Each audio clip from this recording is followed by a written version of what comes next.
ainsi que Pascal Sabourin. Pascal, est-ce qu'il accepte? Il est là. Merci.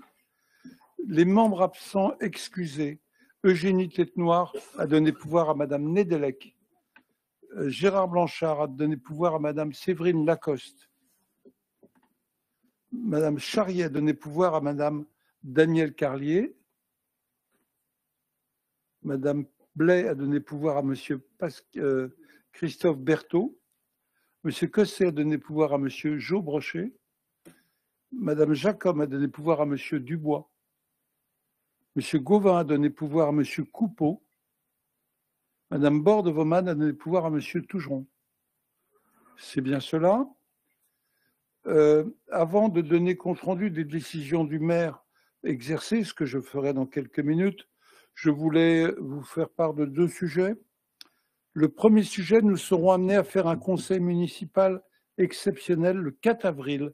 La convocation part maintenant. Le seul point que nous aurons à l'ordre du jour, c'est les taux de taxes d'habitation. Si vous pouvez m'en dire un tout petit peu plus. Vous m'avez donné la parole? Oui, si vous voulez. Hein, pas oui, bonsoir, bonsoir à tous. Monsieur le maire, les services de la préfecture nous ont communiqué le fait que nous devions absolument prendre une délibération rapidement au conseil municipal. Donc nous allons devoir organiser un conseil municipal exceptionnel la semaine prochaine pour voter le taux de la taxe d'habitation sur la résidence secondaire. Sinon, nous ne pourrons pas percevoir donc, ils auraient pu nous prévenir plus tôt, ce qui nous aurait permis de le faire ce soir. Exactement. Donc vous recevrez une invitation pour un conseil municipal le 4 avril à 17h. Le deuxième point que je voulais évoquer, c'est qu'un photographe du journal Sud-Ouest, M. Xavier Leotti, a été blessé dans l'exercice de ses missions de journaliste. Et je voulais, au nom du conseil municipal tout entier, lui présenter notre amitié, de lui dire qu'on pensait à lui. C'est la deuxième fois que M. Leotti est blessé dans l'exercice de ses missions. La place de la presse dans une démocratie, d'une presse libre, indépendante, dans une démocratie est quelque chose de totalement essentiel, de pouvoir rendre compte. Et M. Leotti s'est toujours mis au cœur des mouvements pour pouvoir apprécier et photographier, c'est son métier. Et donc, au nom du Conseil, lui adresser notre soutien et notre amitié et dire combien la démocratie doit à une presse libre et indépendante. Je demanderai au journal Sud-Ouest de lui transmettre ce message, et sinon je le ferai demain matin à son égard. Voilà les points particuliers que je voulais faire en début de conseil municipal, et je vois qu'il y a un consensus pour émettre ce message à l'égard de Xavier Leotti. Alors, je dois rendre compte des décisions du maire exercées par délégation du conseil municipal. Donc, le maire, mais vous savez tous que le maire, c'est surtout les adjoints qui font des choses. Et donc, Monsieur Guégaud a fait une convention de prêt avec le musée départemental de la Seine-et-Marne. Je ne sais pas ce qu'on a prêté en Seine-et-Marne, mais des œuvres. Enfin, je me doute. Mais plus, on en sait plus, non? Une convention de dépôt avec le musée des Comtes de Provence et un contrat d'allotement avec la Caisse centrale d'activité sociale des industries électriques et gazières. Ensuite, au titre des affaires immobilières et foncières, nous avons mis à disposition un bâtiment à l'association Entraide protestante, à l'association alimentaire de Mireuil, à l'association Tremplin 17, à l'association Pays Rochelet Québec, et une convention d'occupation du parc des expositions pour M. Thierry Montalétan, une convention d'occupation temporaire du domaine public du parc Condorcet pour la régie de quartier Diagonale, et une convention d'occupation temporaire à la fabrique du Vélodrome au NAREP. Voilà les conventions qui ont été prises. Je vais vous proposer que nous rentrions dans l'ordre du jour du conseil municipal de ce soir. La première question, c'est le label territoire engagé climat, air, énergie, ce que dans le temps on appelait... Oh, pardon, excusez-moi. Oui, je vous en prie. Alors bonsoir chers collègues, bonsoir monsieur le maire. Alors on a été interpellés en arrivant ici à l'hôtel de ville par des habitants de la rue Marius Lacroix qui nous ont remis ces deux papiers. Alors on va vous les passer, c'est par rapport à l'aménagement de cette rue qui apparemment pour eux prendrait trop de temps. voilà, d'après ce qu'ils nous ont dit, malgré les engagements qui ont été pris. Ils attendaient, je crois, des retours en mars, donc on est fin mars, voilà. Il ne vous a pas échappé. Je me permets de faire le relais. Oui, oui, mais j'ai reçu et Christophe Berthaud les a reçus. Je vais passer la parole à quelques instants à Christophe Berthaud sur ce sujet. Effectivement, il y a un débat et si on allait trop vite, vous nous diriez, mais monsieur le maire, vous ne prenez pas le temps de l'écoute. Donc nous sommes dans un dialogue avec les différentes possibilités d'aménagement. Il ne vous a pas échappé que certains commerçants avaient une vue d'une manière, qu'il y a également d'autres habitants qui ont vu une autre manière. Donc on consulte, on regarde, on travaille. Christophe, tu as reçu les personnes il y a quelques minutes en bas, peut-être en dire un mot, mais ne reprochez pas quand on prend le temps du dialogue et de l'échange. C'est la moindre des choses. C'est des aménagements importants. Avant ça, il y aura les réseaux. Donc quand on fait des projets, sachez qu'on est toujours à l'écoute des habitants, des commerçants, pour travailler le plus en détail possible avec eux. Oui, merci Monsieur le maire. Alors, si je peux ajouter, oui, effectivement, nous rencontrons toutes les comités de quartier, l'association des commerçants, également cette association qui est présente ce matin, ce soir, avec notamment Thierry Varion, avec qui je suis en contact régulièrement. Au départ, en mois de décembre, nous avions présenté 3 scénarios différents. On a également échangé, vous savez, vous n'êtes pas étranger à la problématique, par exemple, de la route de la mer, où à un moment donné, il y a une situation qui s'est imposée à la ville de La Rochelle. Aujourd'hui, nous dialoguons aussi avec les maires de Pulboro et de Lagor pour pas qu'une situation à Marius-Lacroix fasse le pendant de cette route de la terre à la route de la mer. Donc, du coup, nous dialoguons aussi avec les maires limitrophes de cette rue. Voilà. Aujourd'hui, ce qu'on peut vous dire, c'est qu'on a élargi le spectre. On pourra aller peut-être vers 5 ou 6 scénarios différents fin avril, donc on reviendra fin avril ou fin mai. Monsieur le maire voudrait qu'on prenne une décision sûrement avant fin mai. Et donc, on va revoir encore toutes les parties prenantes. On doit expertiser encore 1 ou 2 scénarios différents. Et donc, fin avril, fin mai, nous prendrons une décision concernant la rue Marius-Lacroix. Mais pour l'instant, nous sommes dans l'écoute et le dialogue avec toutes les parties prenantes.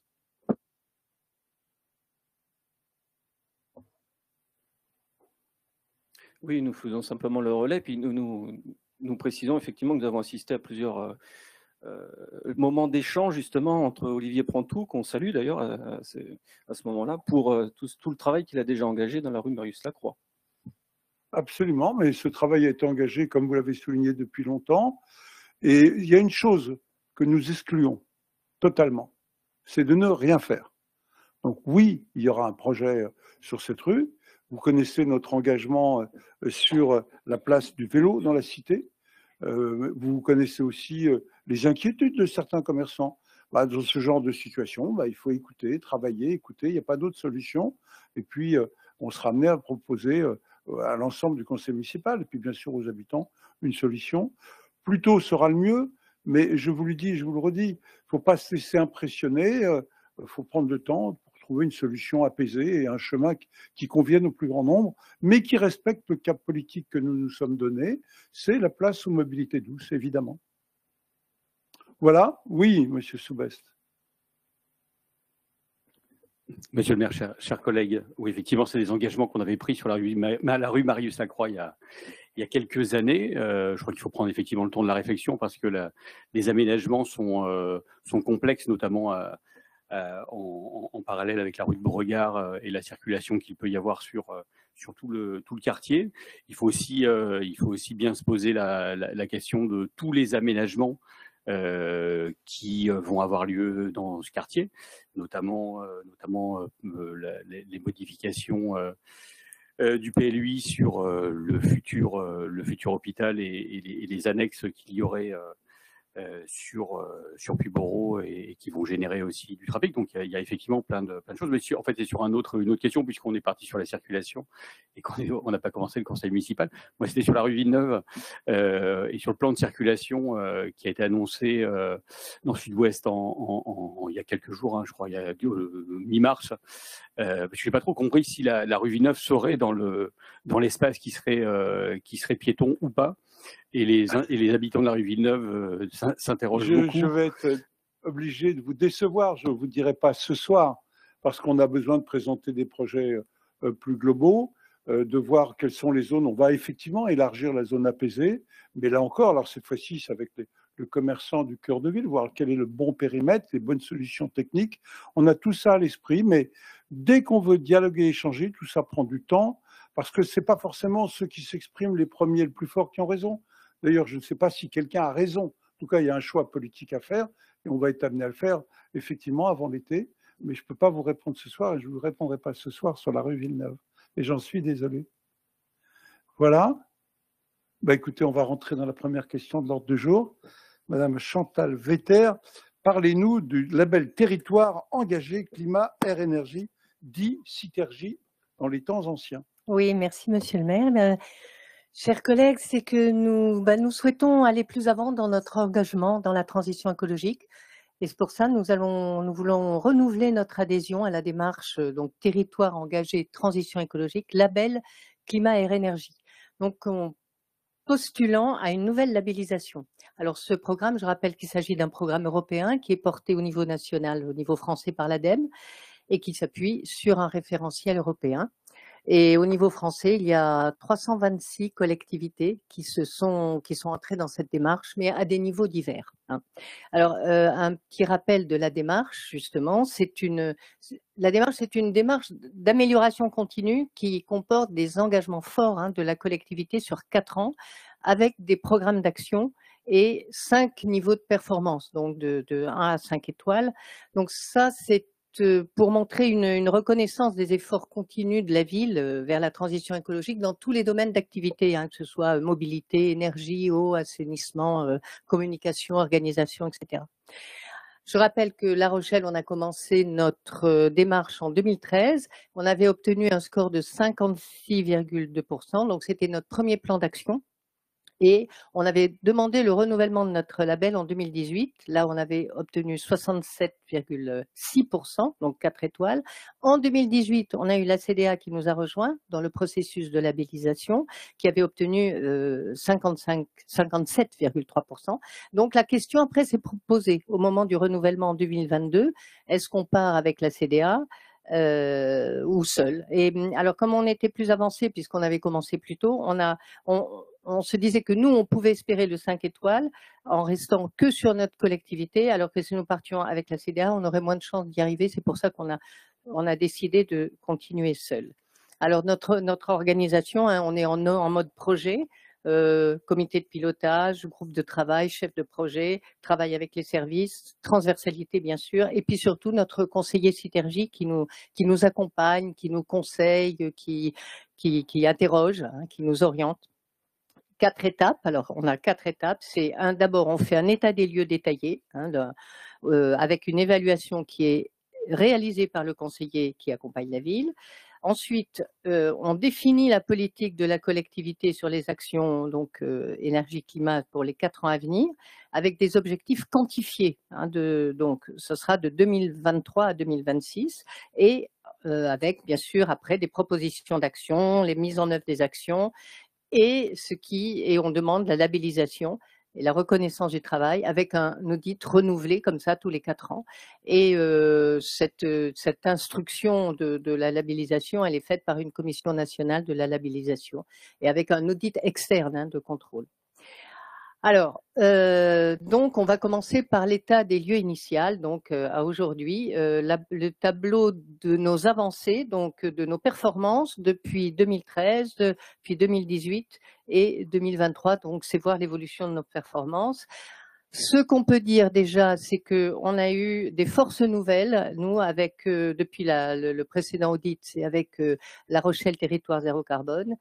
Et puis, avec aussi une qualité vraiment de partenariat entre la ville et l'agglomération pour de nombreuses actions.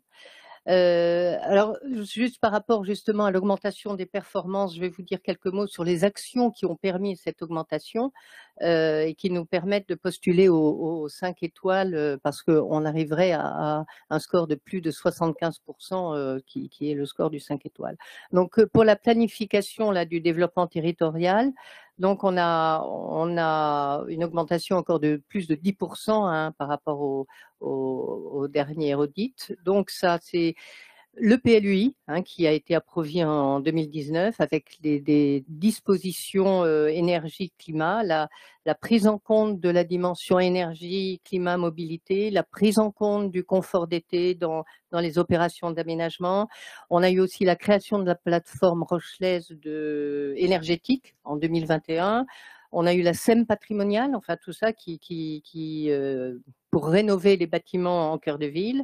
On a le programme en rue de Villeneuve-les-Salines sur 125 millions d'euros quand même. Voilà, tout ça nous permet d'augmenter nos performances. Pour le côté patrimoine, on a une forte politique de rénovation des cours et des bâtiments des cours d'école, des bâtiments des groupes scolaires, avec une attention forte sur le confort d'été et sur la désimperméabilisation. On a une forte performance aussi de l'éclairage public, hein, des nombreux éclairages en LED maintenant, extinction des lumières. Pour vous dire, hein, on a les consommations de l'éclairage public ont été divisées par 2 entre 2017 et 2021. On a eu 47% d'économie. Et puis, on a dans notre PPI, on a la rénovation de nos bâtiments qui est inscrit dans notre PPI. Ensuite, en point 3, on a l'eau, l'énergie. C'est l'engagement La Rochelle Territoire Zéro Carbone, l'engagement neutralité carbone à l'horizon 2040, et puis un schéma directeur des réseaux de chaleur. En mobilité, on était déjà un point fort hein, pour la collectivité. Alors, on a une stratégie de la ville vers les écoles. Hein, 50% des écoles en rue scolaire, donc, et puis une ville apaisée avec de la piétonisation, l'étude du stationnement, la logistique aussi, hein, plus de livraison en cycle, hein, de livraison cyclable. Bien sûr, le pôle multimodal de la gare, les dispositifs Yellow. Et je rappelle juste que La Rochelle, on est quand même première de notre catégorie ville moyenne dans le palmarès baromètre cyclable en 2021. Ensuite, en organisation, donc on a une pratique de l'achat durable qui est bien engagée. On a des budgets fléchés au service de l'ambition énergie-climat qui est organisée dans les programmations. On a une gouvernance mutualisée hein, entre nos 2 collectivités, CDA Ville. Alors, vous remarquez quand même qu'on a une performance un peu moins bonne sur le point organisation interne, parce qu'on a, on a un peu baissé, ce qui s'explique tout simplement, c'est que lorsqu'on s'est demandé si on allait partir avec la CDA pour la labellisation, l'organisation a été un peu difficile à mettre en place et on a perdu un peu de dynamisme dans le groupe de pilotage qu'il a fallu ensuite remonter. Communication, coopération. En communication, on a la charte, bien sûr, éco-manifestation de la ville. On a la démarche d'exemplarité hein, du service communication de la ville qui a fait la charte de la communication éco-responsable. Bon, je vous donne que pas toutes les actions, bien sûr. Hein. En coopération, on accompagne beaucoup les commerces du centre-ville dans leur transition. Quand même, on a une forte politique de décarbonation du tourisme. On a la restauration scolaire qui est engagée fortement vers le bio et le local. Voilà, et puis on engage vraiment un tournant dans la politique tourisme hein, pour contribuer aux équilibres du territoire. Donc voilà, compte tenu de cette notation, de nos performances actuelles, on a un score de 77,2%. Donc on a sollicité l'ADEME pour candidater à la labellisation European Energy Award Gold, donc 5 étoiles. Comment avez-vous dit? On est obligé de parler anglais avec l'Europe. Enfin, pour ça, oui. La récompense or, voilà, en français. Hein. Bon, mais je peux le répéter quand même en anglais, puisque ça vous fait plaisir, Monsieur le maire. European Energy Award Gold. Merci beaucoup, Chantal. Voilà, mais c'est. Ah oui, mais attention, on postule, hein, on n'a pas postule, simplement. Donc, c'est la labellisation la plus élevée. Donc, qui sera étudiée par la Commission nationale du label qui rendra son verdict le 27 juin prochain. Voilà, alors ça maintenant, on va s'engager sur maintenant des actions pour les 4 années à venir, donc 2023-2026. Alors là, on s'appuie sur des stratégies qu'on a déjà mises en place existantes. Là, la stratégie climat, air, énergie de la CDA, le schéma directeur climat, air, énergie de la CDA qui fixe les objectifs à l'horizon 2030 pour notre territoire et puis, tout comme je l'ai dit tout à l'heure, notre ambition La Rochelle, territoire zéro carbone, donc neutralité carbone à l'horizon 2040. Et puis, on est toujours en cohérence avec les 17 objectifs de développement durable qu'on a adoptés donc, dans la conception et le suivi de nos actions de développement durable. Alors donc, on a un programme d'action là qui se décline sur 5 axes. Que quand même, je vais vous lire, parce que c'est quand même des engagements importants, quantifiés, et qui nous engagent fortement. Hein. Donc, dans l'axe 1, l'énergie, climat, etc., on a 10% de déminéralisation, on s'engage à 10% de déminéralisation lors de toutes les interventions sur les espaces publics. Dans l'axe 2, on s'engage pour la gestion, le patrimoine communal, 32% de la part d'énergie renouvelable en 2030, soit 25,2% en 2026 pour le patrimoine boîtier. On a 70%, l'engagement de 70% de l'éclairage public équipé en LED d'ici la fin 2026. Une réduction de 1 gigawattheure des consommations globales en énergie à l'horizon 2026. Et réduction de 15% des consommations d'eau d'ici 2026. Ensuite, pour les mobilités, donc on a 100% en 2026 de la voirie en ville apaisée et 70% des axes structurants et maillages aménagés pour les vélos d'ici 2030. Pour les écoles, on a 50% de surface perméable sur l'ensemble des cours d'école d'ici 2030, 100% des élèves de CE2 qui seront formés au savoir rouler à vélo par an, 50% de produits issus de l'agriculture biologique dans les cantines scolaires en 2026, 100% des abords des écoles aménagés et sécurisés à l'horizon 2026 pour un accès en autonomie des enfants par mode actif. Dans l'administration, on a enfin la formalisation de notre politique d'achat durable. C'était quelque chose qui nous manquait et qu'on met en place. Et enfin, en attractivité, on veut 100% des grands événements Rochelais qui soient signataires de la charte éco-manifestation en 2026. Ça augmente, on en a déjà de plus en plus, mais il nous en faut maintenant 100%. Voilà, donc tous ces engagements donc, sont concrétisés par un programme d'action là, que je ne vais pas vous lire parce qu'il est quand même, vous l'avez en annexe, hein, vous avez tout le détail de ces actions en annexe de la délibération et qu'on nous avons voulu ici présenter en cercle parce qu'il y a toujours transversalité là, dans les actions et on a bien sûr budgétisé ces actions, on a des montants prévisionnels année par année.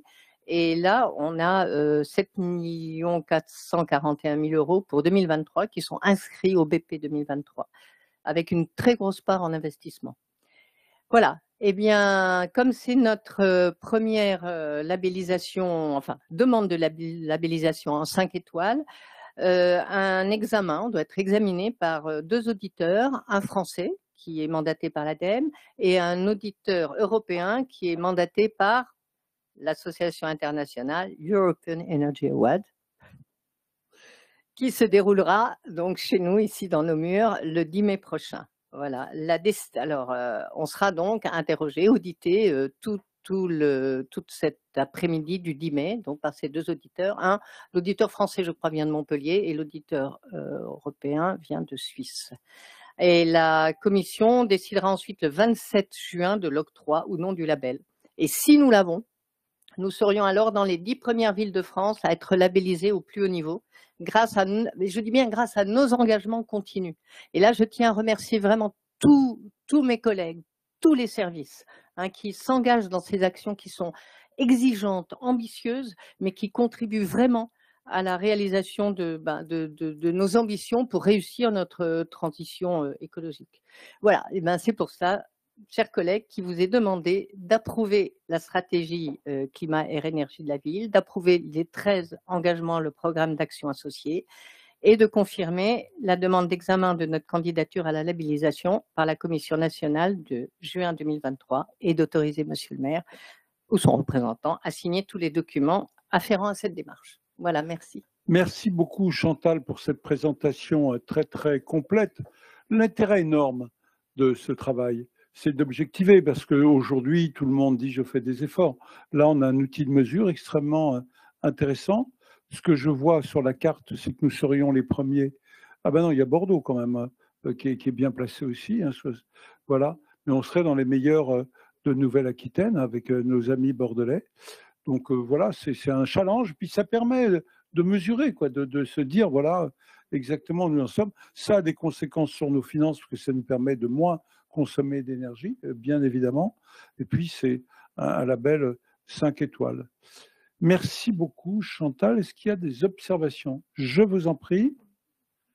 2 observations. Monsieur Tougeron, et puis ensuite Monsieur Soubestre. Oui, alors c'est très très bien tout ça. C'est un beau label avec beaucoup d'idées. On va être peut-être en or. Alors ce sera quoi l'étape suivante si on est déjà en or? Quand on regarde le site EEA, on voit qu'il n'y a aucune ville française pour l'instant inscrite dans le paramètre, donc dans le palmarès. Donc ce serait vraiment très très très très bien. Effectivement, ça veut dire qu'il faut faire des efforts. Alors des efforts, vous en faites, on ne nie pas du tout, mais il y a des effets délétères à la marge de votre politique. Et je voudrais prendre un exemple qui n'est pas pris en compte malheureusement, parce que effectivement, quand on fait des constructions d'immeubles anarchiques, presque sans contrepartie de la part des promoteurs, dans le cadre de la ZAN, en densifiant un parc qui existe associé à une volonté d'apaiser la ville, c'est très bien d'apaiser la ville, centre en circulation, ça conduit à un désastre annoncé. Et je vais encore dire que malheureusement, vous en êtes responsable. Un problème urgent dont il va falloir s'occuper au niveau écologique, dont on parle très très peu malheureusement, c'est ce problème du bruit. Le problème du bruit. Alors vous allez me dire d'où vient ce problème du bruit. Alors le report de la circulation, malheureusement, avec les constructions d'immeubles tout le long de la rocade, notamment rue Ravel, dans ce quartier de Rompset, dont on reparlera à foison, puisqu'il y a beaucoup de choses à dire là-dessus, engendre des problématiques auxquelles peut-être vous n'aviez pas pensé. Et je vais prendre un exemple d'un couple qui nous a contacté, un couple de retraités qui était vendéen, et qui se dit, tiens, la ville de La Rochelle est attractive, elle est très intéressante, et pourquoi pas aller passer nos vieux jours dans cette bonne ville de La Rochelle. Alors ils ont commis l'erreur de visiter sur plan, et malheureusement d'avoir quelques photos de leur appartement qu'ils ont acheté donc rue Ravel, un appartement qui donne sur la rocade.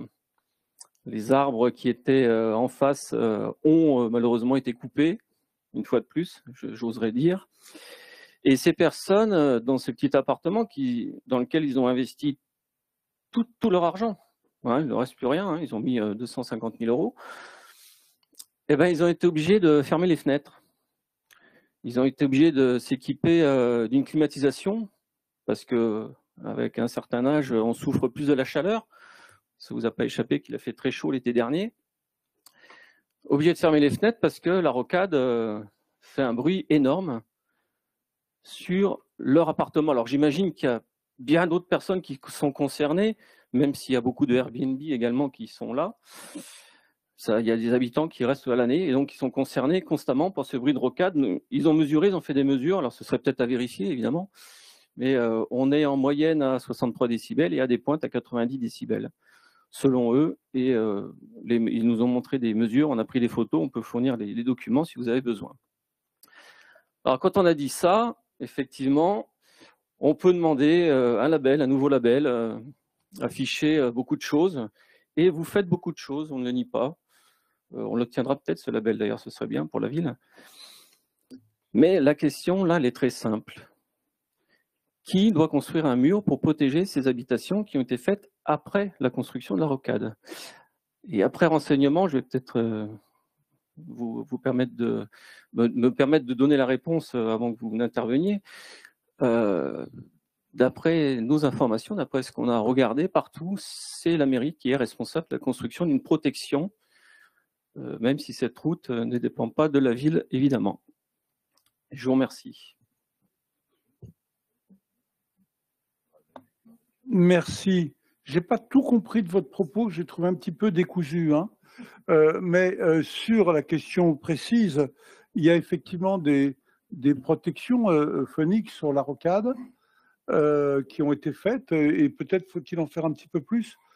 Qui doit les faire? Non, je ne partage pas votre point de vue. La rocade, elle est pour une part d'État, elle est pour une part départementale.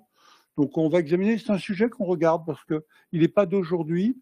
Et il y a des zones qui sont sur la Gorre, quand on est au nord de La Rochelle, des zones sur à la fois la commune de Pulboro et la commune de La Rochelle. Il y a des zones sur Périgny. Donc moi, continuer à travailler sur l'amélioration de la qualité de vie des habitants de La Rochelle, ça ne me pose aucun souci, bien au contraire.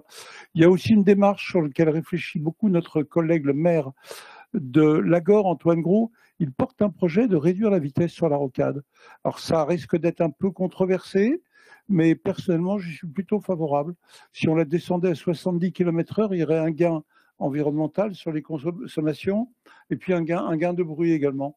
Donc ça fait partie des sujets sur lesquels on va travailler, mais il faut le faire dans le consensus et puis bien sûr avec les acteurs principaux qui sont le conseil départemental et les services de l'État, l'État étant responsable sur la partie qui va de Sautel jusqu'au grand port maritime.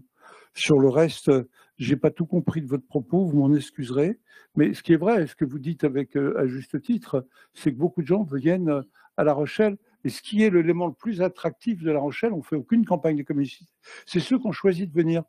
Ils disent à leurs amis, à leurs copains, à leur famille, bah, venez, c'est génial de venir vivre à La Rochelle. Donc c'est un élément d'attractivité important et certains se plaignent en disant on a presque trop d'attractivité. Voilà. Mais oui, la rocade est un sujet sur lequel nous travaillons avec ce double regard, mur de protection, mais aussi peut-être, baisse de la vitesse sur la rocade. Monsieur Soubès, vous aviez demandé la parole. Oui, sur le bruit, effectivement, c'est un sujet qu'on aborde beaucoup avec aussi les habitants de Villeneuve et Salines et de Saint-Éloi. Et il y a un travail à faire, c'est un aparté. C'est aussi la responsabilité de l'agglomération, qui établit une carte du bruit. Et on voit qu'effectivement, il y a des zones quand même très sensibles. Et on avait commencé un travail là-dessus en 2019. Ça serait bien de le prolonger. Sur le programme que vous nous proposez, moi, je suis heureux de voir des villes écologistes et socialistes dans le tableau de tête. Alors, il ne suffit pas d'être dans le tableau de tête.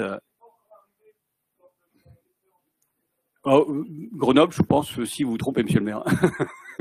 ça fait un petit moment qu'il est là, Eric Piolle. Mais l'idée, c'est pas forcément de comparer les villes, mais c'est de pouvoir avoir une démarche ambitieuse qui est systémique et qui réunit tout le monde, à la fois dans les services, les élus et puis les habitants. Donc moi, je ne peux que saluer cette continuité d'une démarche qu'on avait accélérée en 2014, notamment sur l'éclairage public et les énergies renouvelables avec Gérard Goron, sur les mobilités bien sûr et sur la biodiversité. Sur le document que vous nous présentez, moi j'ai un petit regret. Effectivement, Chantal Vetter le rappelait, c'est aujourd'hui une démarche commune avec la communauté d'agglomération. Et il y a tellement de politiques qui sont associées et conjointes qu'il est parfois que les chiffres que vous nous donnez, les intentions que vous nous donnez, on peut mettre un point d'interrogation. Plusieurs exemples, deux exemples je ne vais pas trop développer. Sur le 50% d'alimentation bio dans les écoles, oui, on souscrit tout de suite à cette ambition-là, mais ça ne se fera pas sans un PAT extrêmement volontariste et une agglomération qui s'empare véritablement de cette question. Ça commence à venir, mais on n'en est pas à répondre à cet objectif-là dans les années qui viennent. L'autre exemple, c'est le domaine du tourisme. Moi, j'ai pas vu de fiche précisément remplie sur le tourisme, mais ça peut être logique. C'est une démarche plutôt d'agglomération, c'est le développement économique. Et dans les documents de l'ADEME, dans la certification, il est bien dit que le tourisme durable, certes, il y avait beaucoup d'éléments pour la réduction, pour atteindre le tourisme durable, mais qu'un des éléments principaux, c'était la diminution des émissions de CO2 du tourisme, donc réfléchir à la provenance et aux moyens de transport des touristes. Je ne vais pas remettre l'aéroport sur le sujet ce soir, ce n'est pas le sujet, mais voilà, je pense qu'il y a parfois des contradictions entre notre volonté de développer cet aéroport et la volonté de construire un tourisme durable. Je salue la politique sur la limitation du Airbnb et du logement mène Marine Delec, ça c'est sûr, ça peut nous permettre de diminuer cet impact-là, mais on ne développera pas un tourisme durable sans réfléchir à la façon dont nos touristes viennent et comment ils circulent dans notre ville. Donc c'est toute la politique de mobilité, et ça renvoie aussi à la CDA sur un réseau de transport qui soit beaucoup plus performant, et j'espère vraiment que le nouveau réseau de transport sera à la hauteur des enjeux. Voilà, on votera avec plaisir cette prolongation et cette ambition d'avoir des étoiles 5 étoiles. C'est quoi dans l'armée? C'est général? Je sais pas,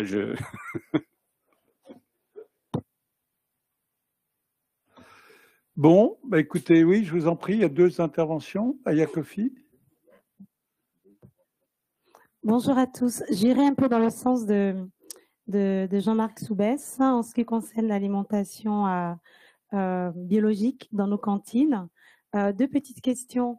La première, quel est le pourcentage aujourd'hui d'alimentation bio dans nos cantines? Et puis, qu'est-ce qui nous empêche aujourd'hui de tendre directement vers les 50% de produits bio, ce qui est forcément très bon pour nos enfants? Alors, nous avons ici la spécialiste, Mathilde, que je vais la laisser s'exprimer.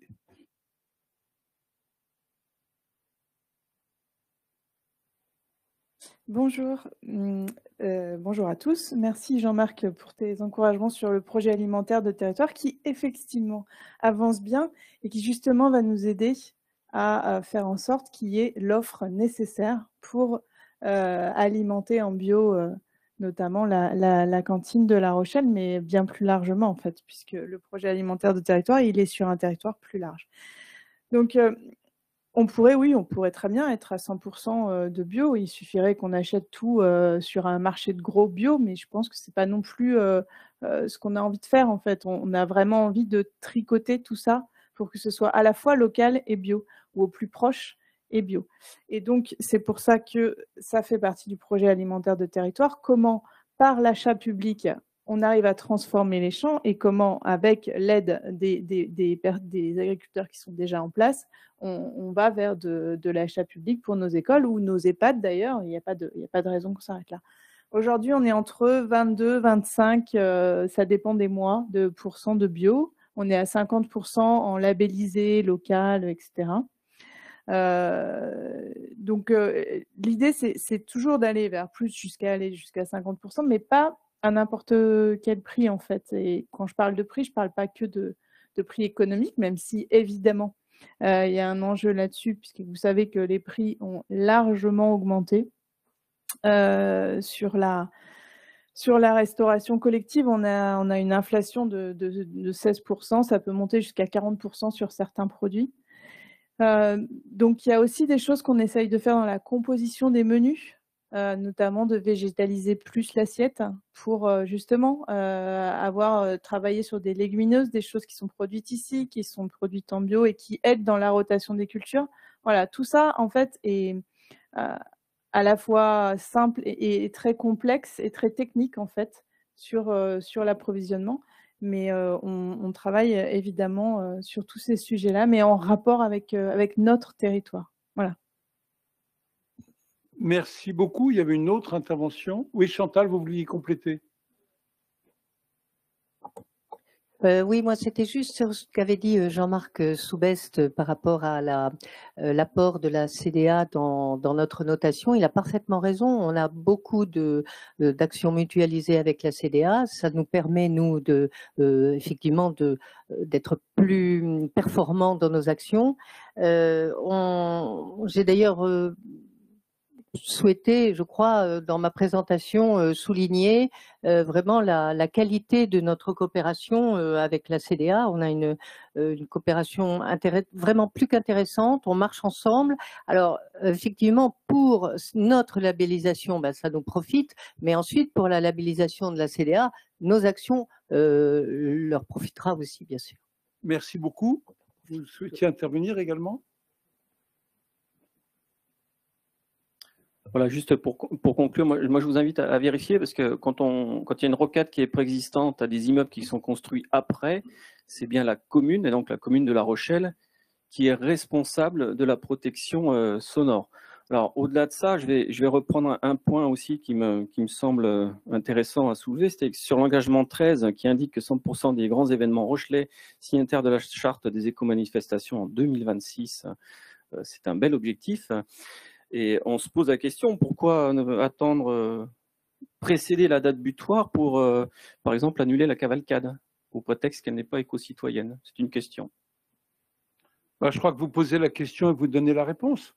Nous souhaitons que la cavalcade évolue vers un modèle plus éco-responsable, bien sûr. Il ne vous a pas échappé que la cavalcade, ce sont d'abord des groupes électrogènes qui alimentent les chars pour les éclairer, pour les illuminer, et qu'il va falloir inventer demain. Ça existe dans certaines villes qui ont déjà bien avancé, et donc tout ça prend un petit peu de temps. Les chars l'an dernier, je ne sais pas si vous, une fois que certains chars étaient passés, tout le monde toussait, avec des groupes qui n'étaient pas tout récents.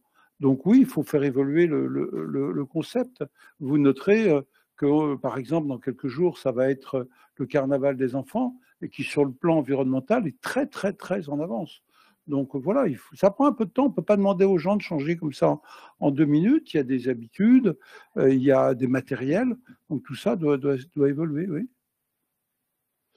Et que demain, ce ne sera plus un défilé de groupes électrogènes. Voilà.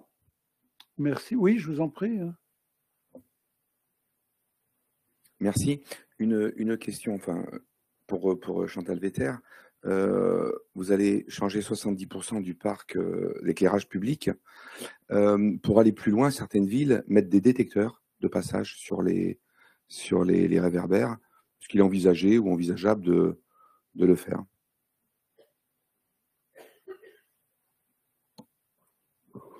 En l'absence de Lucille, qui serait plus à même de répondre à cette question, les détecteurs, c'est des réflexions qu'on doit mener. Pour l'instant, c'est pas trop généralisé, parce qu'il y a aussi des problèmes techniques, parce que par exemple, par rapport au mouvement de chaleur, l'hiver, par exemple, si vous êtes couvert avec un pull et un manteau, il ne reconnaît pas la chaleur corporelle et donc du coup, il ne se détecte pas. Maintenant, il y a des nouvelles technologies qui permettent aussi de pouvoir commander l'allumage à distance de l'éclairage public. Là, sur le schéma d'aménagement lumineux, c'est des réflexions qu'on est en train de mener dans les services. Ce n'était pas encore aujourd'hui dans les tuyaux, mais demain, avec l'évolution de la couverture LED à l'objectif 70% en 2026, on va réfléchir à notamment cet éclairage-là. Notamment demain, peut-être dans le parc, avec la traversée du parc Charruillet, vous savez, au droit du lycée d'Othé, en dehors du couloir, en sortant du couloir, pardon, où là, on va pouvoir le mettre en 2023. On va intégrer cette réflexion dans les futurs aménagements. Mais pour l'instant, ce n'était pas aujourd'hui travaillé par les services, mais on va commencer à y travailler.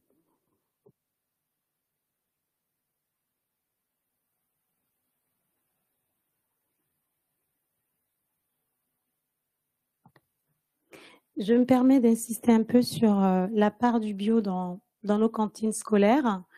J'ai entendu ce que Madame Roussel vient de nous dire. Il y a d'autres villes de plus de 100 000 habitants. Je prends la ville de Brest, qui a plus de 60% de part de produits biologiques servis dans les cantines scolaires. Donc 25%, c'est bien, c'est pas rien.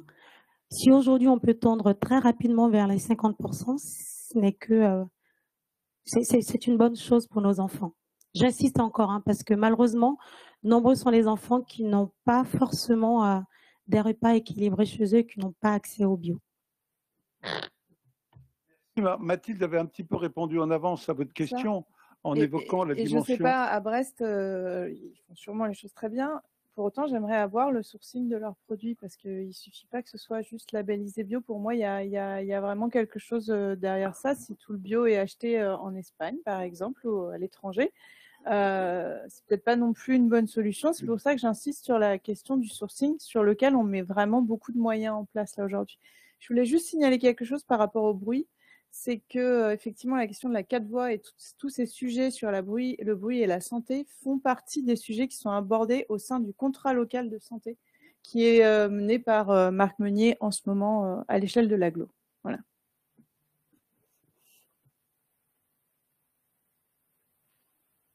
Merci beaucoup. Alors, chers collègues, nous allons passer au vote. Qui souhaite s'abstenir? Qui souhaite voter contre?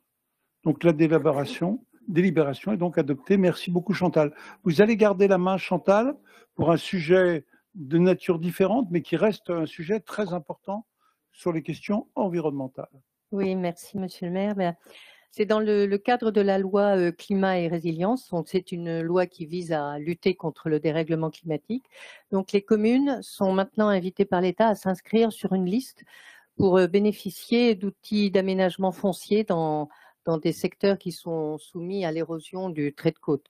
Et bon, actuellement, l'aléa érosion, il est pris en compte dans nos plans de prévention des risques littoraux, le PPRL. Et alors, nous, notre communauté d'agglomération, qui est compétente, elle, en matière d'urbanisme, donc incite toutes les communes de notre territoire à s'inscrire sur cette liste et du coup, devra engager une étude qui sera subventionnée à 80% par l'État pour permettre de caractériser vraiment finement l'aléa érosion avec deux occurrences, une occurrence à court terme de 0 à 30 ans et puis une à long terme, 30 à 100 ans.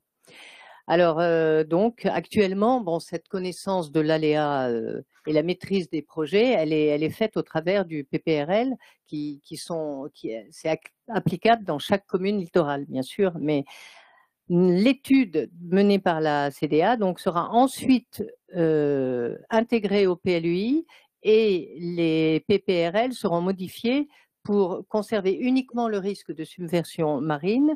Et en revanche, les outils qui seront proposés une fois que l'étude sera intégrée au PLUI donc, permettront surtout, côté foncier, d'adapter le devenir des constructions qui sont implantées. Alors, l'idée, c'est bien sûr d'évaluer d'abord les biens les plus exposés à l'échéance 0 à 30 ans. Et là, les communes et les EPCI auront un droit de préemption sur ces biens. Et puis, voir une constructibilité sous condition dans la bande des 30 à 100 ans avec engagement de démolition aux frais du maître d'ouvrage. Voilà. Et puis des créations de baux réels d'adaptation au changement climatique pour des durées de 12 à 99 ans et un droit de préemption dans la bande d'aléas court terme. Voilà. Et une possibilité aussi, oui, de relocalisation des constructions qui sont implantées dans la bande d'évolution du trait de côte. Voilà, donc il est demandé au conseil municipal donc de demander l'inscription de la commune de La Rochelle sur cette liste et de demander la conservation actuellement de la carte érosion qui est issue du PPRL et en attendant la réalisation des nouvelles cartes à échéance 0-30 ans et 30-100 ans. Merci beaucoup, Chantal. Effectivement, ça paraît un travail indispensable. Voilà. On est très peu concernés, nous, par on a juste quelques bâtiments, nous, qui sont à proximité de la bande d'érosion. Oui, oui, oui. Enfin, ça vaut le coup quand même de s'inscrire. Monsieur Coupeau. Merci. Isabelle Autissier fut peu rassurante dans les colonnes de Sud-Ouest la semaine passée. Elle dit, je cite, « Dans un siècle, et même avant, La Rochelle ne sera plus habitable. Et les digues installées sont une fausse solution car l'eau passera par-dessous. » Donc, des infographies montrent les effets d'une montée des eaux de 50 cm à 2 mètres dans certains quartiers rochelais. Et une étude que vous avez sollicitée, Monsieur le maire président, auprès de l'UNIMA, l'expert public des territoires d'eau, confirme une montée des eaux de Xynthia à plus 1 mètre d'ici la fin du siècle. Et on est déjà en 2023, donc c'est demain. Est-il envisageable, en conseil municipal ou communautaire, d'avoir une présentation de ces infographies pour le bon niveau d'information de tous les élus, quoi. Chers collègues, alors je corrige un tout petit peu. Cette étude ne confirme pas la montée d'1 mètre. C'est nous qui avons passé, c'est parti d'une remarque de Jean-Marc Soubestre un jour. Il avait dit que ça serait intéressant de regarder, voilà. Et donc nous écoutons toujours ce qui se dit. Et il nous a paru intéressant de faire des études de notre territoire dans des hypothèses, Xynthia plus 60, Xynthia plus 1 mètre. On l'a fait à l'échelle d'agglomération. Et donc, oui, bien sûr, pour vous la présenter, il n'y a absolument aucun souci. Par ailleurs, alors, Gérard Blanchard ne peut pas être avec nous ce soir, mais plus globalement, ce sont des sujets extrêmement importants pour l'avenir de notre cité. il faut bien voir que la montée des eaux n'est pas le même sujet à Venise et à La Rochelle. Pourquoi? Venise, c'est la Méditerranée, des coefficients de marée très faibles, une poussée de l'eau des vents de sud-est et un phénomène connu, Agua Alta, qui submerge la ville. Notre situation est radicalement différente. Le niveau de l'eau moyen chez nous est très bas. C'est la marée haute qui, dans le cas de Cynthia, a débordé. Et nous devons préparer l'avenir et de réfléchir à qu'est-ce qui se passerait dans le cas de marée haute, plus haute que d'habitude, avec des phénomènes de surcote. Et là, on rentre dans un univers très complexe parce que la réponse, elle est probablement double. Elle est probablement par une capacité d'absorption, c'est-à-dire de ne pas protéger certaines zones pour permettre à l'eau de courir. Je rappelle que lors de Cynthia, le cœur de ville de La Rochelle a été sauvé par le canal Maubec. L'eau s'est déversée dans le canal Maubec, a été conduite et a fait que l'eau est montée moins que ce qu'elle n'aurait pu monter. Et donc la réponse est probablement double. Protection sur certaines parties et puis absorption sur d'autres parties. Ce sont des travaux très complexes, mais je pense que ça vaudra le coup de lancer des études. Alors, il y a pas mal de monde sur ces sujets-là. Il y a le GIP Littoral Aquitain. L'Université de La Rochelle a des grandes compétences également sur ces thèmes-là. Et de se lancer dans une étude spécifique au territoire à marée. Parce que, oui, la marée moyenne, c'est très bas par rapport à la ville. Ce sont les côtes. Et là, avec la question centrale, c'est tenir pendant la marée haute. Mais il est clair que dans tous ces sujets-là, vous voyez réapparaître la cartographie de La Rochelle du Moyen-Âge. Vous voyez disparaître la moitié des communes du sud Vendée. Niort était au bord de la mer à l'époque, enfin, on n'était pas là encore. On voit réapparaître le premier port de La Rochelle. Vous vous en souvenez peut-être. Il était place de Verdun. Non, vous en souvenez pas? Marie-Lise s'en souvient. C'est pas sympa. C'est Christophe Berthaud qui l'a dit. Donc, non, mais très clairement,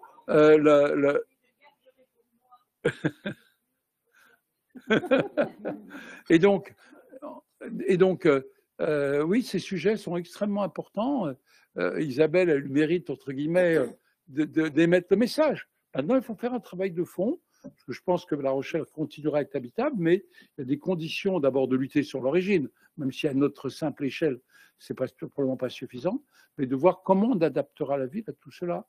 Et c'est vrai que le parc Charrier est un des points les plus bas de notre ville. C'est là que la mer allait, le Lafond et tout ça. Et c'est des sujets extrêmement importants. Je pense que ça mérite une étude de marée haute dans le cas d'événements exceptionnels, pire que Cynthia, qui était déjà un événement particulier. Hein. Cynthia, c'est 1,60 m de plus que la cote de marée normale, entre guillemets, prévue. Donc c'est déjà un phénomène exceptionnel. Mais la réponse est très certainement dans un mixte protection et absorption, laissant l'eau courir là où elle courait dans le temps, pouvoir aller en bateau à Niort. Enfin, on peut y aller, mais en tout cas dans de meilleures conditions. Voilà. Ces cartographies montrent que le Sud-Vendée retrouve... voilà.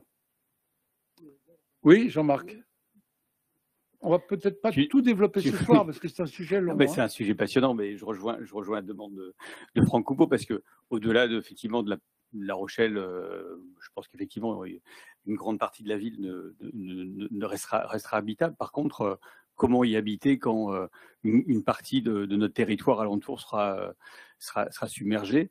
On parlait du PAT tout à l'heure. Voilà, c'est aussi nos terres agricoles qui, en partie, notamment maraîchères, qui pourraient être salinisées par-dessus ou par-dessous, parce que la ressource en eau aussi, elle serait impactée, pas seulement, enfin, on voit ce qui se passe par-dessus, mais par la capillarité aussi, on va avoir des soucis avec notre réserve en eau. Et puis il y a toute la question parce que ça rejoint la délibération, il y a toute la question de penser nos infrastructures à l'horizon 2050 et après. Voilà, toutes les infrastructures qui sont pour la population. Donc c'est important d'avoir ce travail de réflexion et de planification. Et puis je rejoins ce que vous dites et on insiste vraiment toujours là-dessus. C'est vrai que l'horizon 2030, il semble loin, mais le rapport du GIEC, peut-être la phrase la plus importante, c'est que chaque tonne de CO2 évitée est important. Chaque dixième de degré est important. et donc lutter pour ça, même si vous dites qu'on on représente pas grand-chose ici. Je pense que c'est notre devoir. Et voilà. Et on parlait de circulation automobile et de trafic aéroportuaire, etc., etc. Je pense qu'il faut prendre nos responsabilités. Merci beaucoup. Alors à ce niveau-là, j'ai une mauvaise nouvelle pour vous, mais pour nous aussi. C'est que l'aéroport est situé à une altitude beaucoup plus élevée que la voie ferrée. Non, je ne rigole pas. La voie ferrée est très très basse, et ça, alors que l'aéroport est bien dégagé, quoi. Enfin voilà, c'est un aparté. Excusez-moi. Très bien. Tu avais fini la présentation. Délibération. Qui souhaite s'abstenir, qui souhaite voter contre, elle est donc adoptée. La troisième délibération est reportée puisqu'elle était portée par Eugénie Tête-Noire qui ne pouvait pas être avec nous ce soir. Donc Thibault, vous allez présenter la délibération suivante sur les sociétés publiques locales des pompes funèbres. Oui, monsieur le maire, il nous est proposé de donner l'agrément au tarif de la SPL Pompes Funèbres selon la grille tarifaire qui prévoit une hausse de 5% compte tenu de l'évolution annuelle des indices de prix à la consommation pour les services funéraires. Merci. Des questions particulières? Oui, je vous en prie. Alors, monsieur le maire, les pompes funèbres pourraient-elles bénéficier d'un effort de la ville pour lui permettre de souffler un peu dans les prochaines années, et en particulier cette année? Vous n'êtes pas sans savoir que le conseil d'administration a mis en avant un léger déficit pour l'exercice de cette année. Ce n'est pas catastrophique, hein, il n'y a pas péril dans la demeure. Mais la ville s'était engagée suite à la Covid-19 de diminuer de moitié la demande de participation de la SPL, passant de 300 000 à 150 000. Et donc, on a appris l'autre jour que cette demande passait à 450 000 euros. Or, la SPL rembourse en même temps le prêt qu'elle a contracté pour la construction du nouveau crématorium de Mireuil. Et donc, c'est un prêt qui est conséquent également, qui a été contracté il y a déjà un certain temps. Donc, il était intéressant. Donc, voilà, est-ce que la ville peut faire un effort pour permettre à la SPL de souffler un peu dans les prochaines années, parce qu'il y a un prêt à rembourser pendant un certain temps? Merci. Merci, mais votre propos aurait plus de cohérence si, sur d'autres sujets, vous aviez un autre comportement. Depuis les échanges sur la question budgétaire, vous n'avez eu cesse de dire il ne faut pas augmenter nos tarifs, donc se priver de ressources, d'augmenter nos dépenses vis-à-vis du tissu associatif, ce qui peut se comprendre par ailleurs. Et maintenant, vous nous dites il faut que la ville fasse des efforts en faveur de la SPL plus importants. À la fin, vous savez, il faut que l'équation s'équilibre. Donc on ne peut pas demander une chose et son contraire. Si nous augmentons légèrement les tarifs, c'est pour arriver à un équilibre. Nous faisons un travail pour essayer d'aider le tissu associatif, mais pour ça, il nous faut des recettes. Et donc, je pense que la proposition qui est faite là est raisonnable. Je pense que la SPL, qui est plutôt très bien gérée, avec une remarquable équipe, va trouver son niveau d'équilibre. Hélas, l'activité de la SPL, vous le savez évidemment, dépend du nombre de décès sur le territoire. Elle a, et c'est un vilain terme, mais c'est une réalité, une part de marché importante, une des meilleures dans le territoire, puisque les entreprises privées ont des parts de marché beaucoup plus faibles. Donc je pense que la SPL est sur un bon cap. Et hélas, je veux dire, on dépend du niveau de décès sur le territoire. Hélas, tout ne dépend pas de nous. Voilà, je vous en prie, Monsieur Coupeau. Et Dominique aussi, le président. Oui, merci, Monsieur Coupeau, oui. Et après Dominique, bien sûr. Par rapport aux échanges pendant le budget, c'est la période. On n'est pas contre, effectivement, des évolutions de tarifs, de prix, mais c'est la période. Aujourd'hui, on pensait qu'il fallait faire souffler un peu les Rochelais. On est en recherche de recettes. Moi, j'en ai une qu'on a perdue, une énorme. C'est le parc des expositions. 3 millions de retombées commerciales, 1,9 million de recettes fiscales. Si, 1,9 million de recettes fiscales en retombées et 3 millions de retombées commerciales pour nos commerçants. Alors là, je suis en total désaccord. On verra. Mais on était tous présents au mois d'août dernier. On voyait bien qu'il y avait de moins en moins de monde. Par ailleurs, c'est la partie de ces recettes plutôt fléchée sur la communauté d'agglomération. Donc voilà. Non, n'ayez pas d'inquiétude de ce point de vue-là. Dominique Guégaud. Merci, monsieur le maire. Merci pour vos propos sur la SPL. Oui, rappelez simplement que la SPL, effectivement, c'est près de 60% de part de marché en ce qui concerne le funéraire de La Rochelle et de son agglomération. L'année dernière, en fait, effectivement, pour la première fois depuis très longtemps, nous allons avoir un exercice légèrement déficitaire. Cela s'explique pour deux raisons. On a eu une période d'été très très difficile. On n'arrivait pas à recruter. On a eu un déficit de personnel qui a occasionné en fait des délais pour les inhumations et pour les crémations qui étaient inacceptables. Donc les gens se tournaient vers d'autres solutions. Donc plutôt que de faire autour de 1000 convois dans l'année comme on le fait habituellement, on a réalisé en 2022 830 convois. Donc ça c'est la première raison, donc un moins de chiffre d'affaires. Et puis également on a eu un rattrapage concernant le gaz. Sans doute un loupé à Gaz de France. Enfin, on a eu un rattrapage sur 2 années conséquent. Donc, ce qui est venu aussi obérer nos comptes. Mais nous avons des pistes pour 2023, ce que j'ai exposé au dernier conseil d'administration. Voilà, merci. Merci beaucoup, Dominique. Oui, je vous en prie. Alors, il y a plusieurs demandes d'intervention. Oui, je vous en prie. Non, simplement pour rebondir sur la cohérence, c'est vrai qu'eux, ils ont souligné qu'ils avaient fait un crédit à un taux intéressant il y a un certain temps et que du coup, aujourd'hui, ils s'y retrouvaient énormément. Très bien. Contrairement à la ville de La Rochelle. D'accord. Très bien. Je vais mettre la délibération. Oh, pardon, Pascal, excusez-moi. Non, c'est simplement pour sortir du débat financier sur les pompes funèbres, ayant été personnellement extrêmement touché par un deuil familial, j'ai pu mesurer à quel point l'humanisme des services a été absolument formidable. Et je pense que c'était le moment de le signaler, tout simplement. Merci beaucoup, Pascal. Je vais mettre la délibération voix. Qui souhaite s'abstenir? Qui souhaite voter contre? Donc, la délibération est donc adoptée. Vous avez pu noter? Merci beaucoup. Marché, Marine Edelec, droit de place, révision des tarifs. Merci, Monsieur le maire. Chers collègues, il vous est proposé donc pour les marchés de rue d'actualiser l'ensemble des tarifs sur la base d'une évolution moyenne de 6%, comme l'ensemble des tarifs communaux. Cette information a été au préalable donnée aux organisations professionnelles et partagée lors de la commission des marchés qui s'est réunie dernièrement. Merci beaucoup. Je mets la délibération au vote. Pardon, excusez-moi.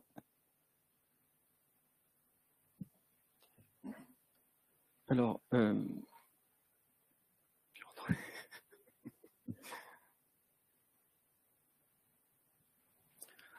Alors, on entend les commerçants du marché se plaindre de nouveaux contrats qui seraient mis en place à l'avenir avec non plus 10 ans, mais 50 contrats renouvelables année par année. Pouvez-vous rassurer les commerçants du marché qui ont peur de voir leur travail et leur fonds de commerce dévalués? Merci pour votre réponse. Madame Nedelec. Peut-être préciser que cette délibération concerne les marchés de rue, non pas le marché des halles centrales. D'autre part, concernant le sujet, effectivement, il y a eu des inquiétudes des commerçants, mais nous avons réuni de nouveau les membres de la commission des marchés pour leur repréciser l'ensemble des éléments contractuels concernant l'occupation de leurs bancs. Et effectivement, il s'agit d'occupation du domaine public, ça n'est pas un bail 369. Et bon, ça méritait certainement de clarifier certains éléments et nous avons pris le temps de ce temps d'échange. Il y aura également d'autres temps d'échange le 6 avril prochain. Voilà, ça se fait en toute transparence. Merci beaucoup. Je vous en prie. Oui, une autre question sur le marché de rue, du coup, les marchands non alimentaires, non sédentaires, où on est de la situation, parce qu'on les a vus revenir sur la place de Verdun, donc on aimerait savoir ce qui va advenir d'eux. Merci. Madame Nedelec, à nouveau. Effectivement, sur la place de Verdun, il a fallu qu'on trouve une façon de pouvoir les accompagner puisqu'ils ne sont pas abonnés aujourd'hui, ce sont des journaliers. Donc, on a travaillé avec eux et avec la commission des marchés également pour trouver une solution. Donc, pour l'instant, ils restent en journalier, mais l'objectif est de les abonner. Donc, on aura une délibération probablement lors du prochain conseil municipal. de façon à créer un marché qui nous permette de les abonner sur cette place de Verdun, en prenant en compte le fait que cette place est aussi un endroit, une soupape pour nous lorsqu'on a des travaux sur une des rues qui peut accueillir des commerçants sur d'autres rues du marché les mercredis et les samedis. Je vais mettre la délibération aux voix. Qui souhaite s'abstenir? Qui souhaite voter contre? Merci beaucoup. Elle est donc adoptée. Nous avons toujours Madame Nedelec, occupation temporaire de la voie publique. Donc, comme la délibération précédente, celle-ci concerne les occupations commerciales du domaine public hors marché, puisque nous avons passé la précédente délibération. Il est proposé d'actualiser donc l'ensemble des tarifs sur la base d'une évolution moyenne de 6%, comme l'ensemble des tarifs communaux. Et au même titre que pour les marchés, les organisations patronales ont été informées de cette délibération. Merci beaucoup. Qui souhaite s'abstenir? Qui souhaite voter contre? Donc, la délibération est donc adoptée. Merci beaucoup. Nous allons passer, Madame Spano, les tarifs de la boutique du musée maritime. Monsieur le maire, afin de promouvoir les musées maritimes de La Rochelle et son patrimoine, des articles sont proposés à la vente dans des espaces prévus à cet effet au musée maritime. À l'occasion d'un événement organisé en mai 2023 au musée maritime autour du navire Josua, la bande dessinée Je continue, inspirée de la vie de Bernard Moitissier, pourra être présentée en séance de dédicace et ensuite vendue par les musées maritimes. En conséquence, il est proposé au conseil municipal, en accord avec la commission compétente, de fixer les tarifs pour les produits applicables pour les musées maritimes comme ça suit. Donc, 24,95 €. Merci. Anna-Maria, vous savez tous pourquoi ce titre « Je continue ». Tout le monde est au courant? Non? Pourquoi il dit « Je continue » Parce qu'il a fait un tour du monde et puis plutôt que d'arriver à la course qu'il aurait gagnée, eh bien, il a décidé de continuer et d'aller ensuite se rendre en Polynésie. Sa vision du monde avait changé avec ce grand voyage. Merci. Je vais mettre au vote. Je pense qu'il y aura unanimité, enfin j'espère. Qui souhaite s'abstenir? Qui souhaite voter contre? Libération est donc adoptée. Merci beaucoup, Anna-Maria. Catherine Léonidas, les installations de la SEM Tourisme.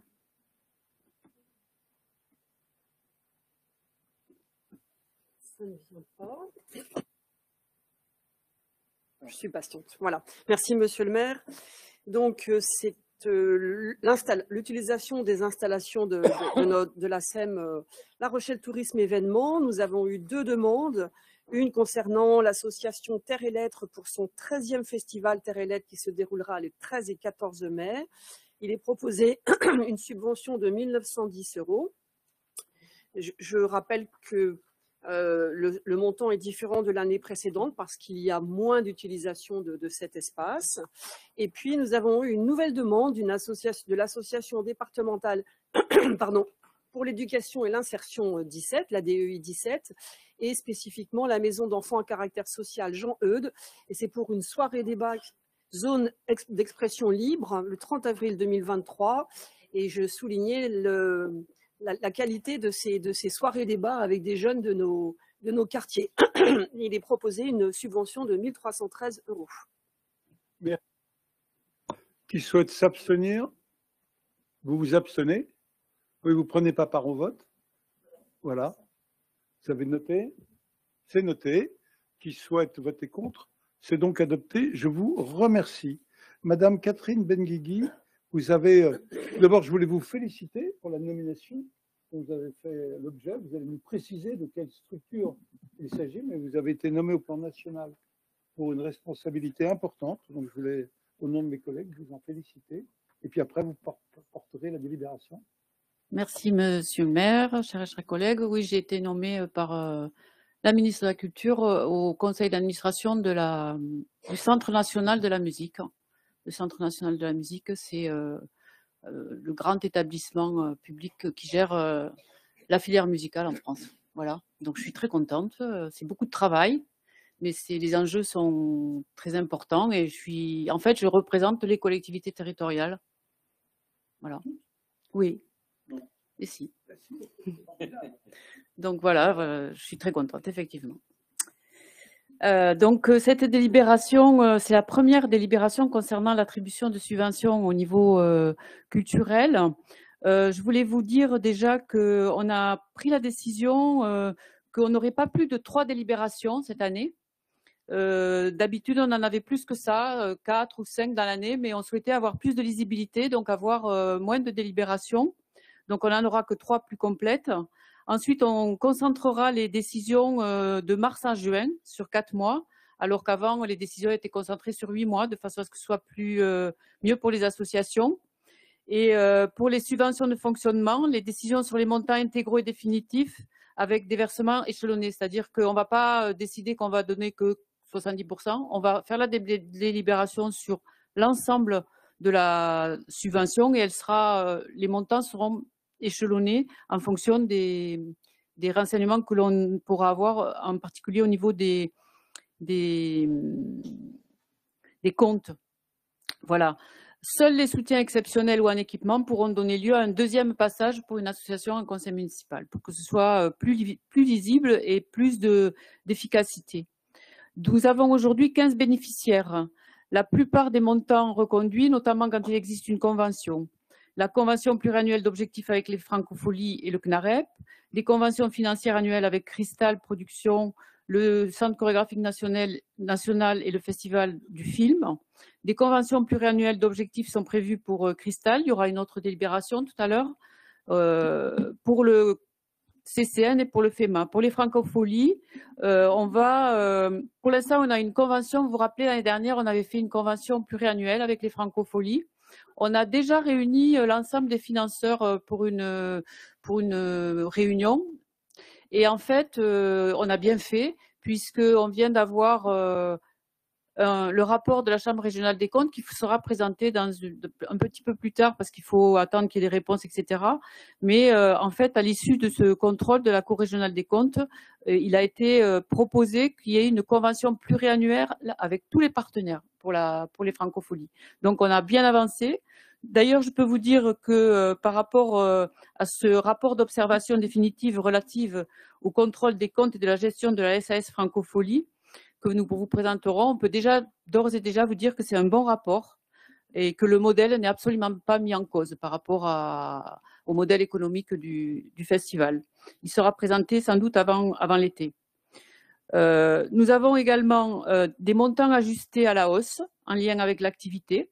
Alors en particulier le 4 de la rue, puisque nous passons en année pleine et qu'en année pleine, on va compenser davantage ce qui est de l'ordre de la compensation pour les fluides. Pour le cadre de la rue, c'est la fabrique du Vélodrome. Ensuite, on a intégré des montants exceptionnels dans certaines compagnies, dans le sens où c'était chaque fois exceptionnel parce qu'il y avait une création annuelle. Donc, on a considéré que le rôle d'une compagnie, c'était aussi de créer. Donc, on ne le mettait plus en exceptionnel, mais qu'on en faisait une subvention ordinaire qui était plus stable et qui donnait plus de visibilité aussi à la compagnie.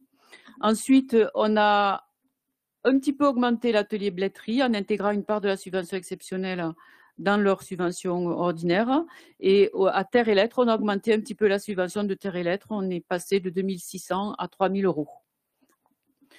Voilà, donc on va voter les sommes intégrales, comme je vous l'ai dit, mais l'échelonnement des versements seront faits en fonction des données financières. Voilà, en gros, donc je vous propose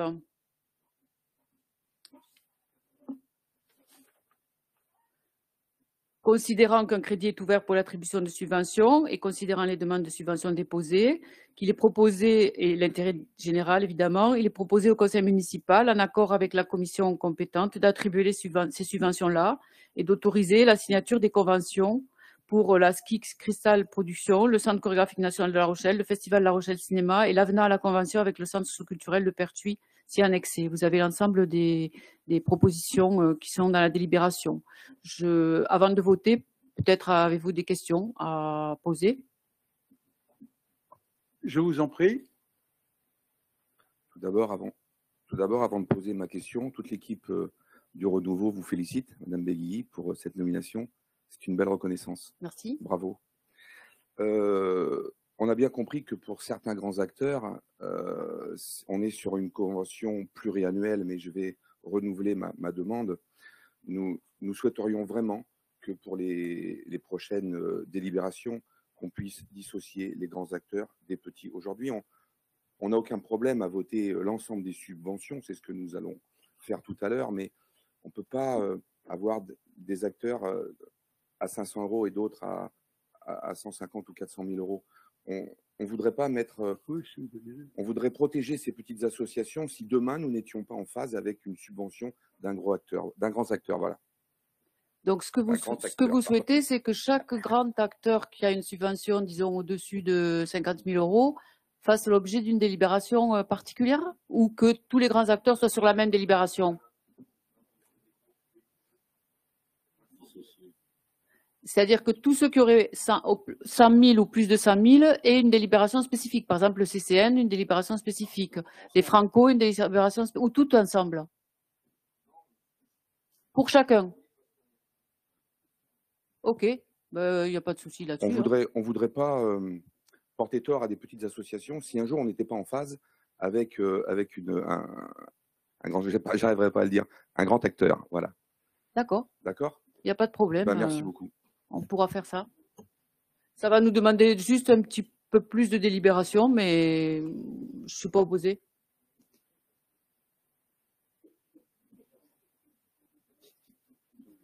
Tout est envisageable. Politiquement, c'est validé par Catherine, donc il n'y a pas de souci. Et puis, vous aurez une autre délibération au mois de mai et une autre délibération au mois de juin. Et normalement, fin juin, toutes les subventions ordinaires seront attribuées. Peut-être restera-t-il à la marge, tout dépendra de là où on en est, de l'exceptionnel, mais a priori, moi, je voudrais essayer de boucler tout fin juin. Voilà, pour que tout le monde sache à quoi il s'attend pour l'année, rapidement. Merci beaucoup. Je vous remercie. Je mets la délibération au vote. Qui souhaite s'abstenir? Ou, pardon, José? Oui, étant lié à l'association Terre et Lettres, comme pour la délibération précédente, je ne prendrai pas part au vote. Merci beaucoup. Donc, qui souhaite s'abstenir? Qui souhaite voter contre? La délibération est donc adoptée.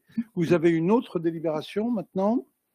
Alors, la délibération suivante, c'est la convention pluriannuelle d'objectifs entre Cristal Production et ses partenaires publics. Sachant que Cristal Production, c'était une association, ça a été longtemps une association, et en 2012, c'est devenu une SCIC, une société coopérative d'intérêt collectif. C'est la première fois qu'on fait une convention pluriannuelle avec tous les partenaires. Ça a été à l'origine à la demande du département parce qu'en fait, le département a délégué son bureau, le bureau de tournage qui est géré par Cristal Production et il voulait absolument une convention pluriannuelle entre le département et Cristal Production.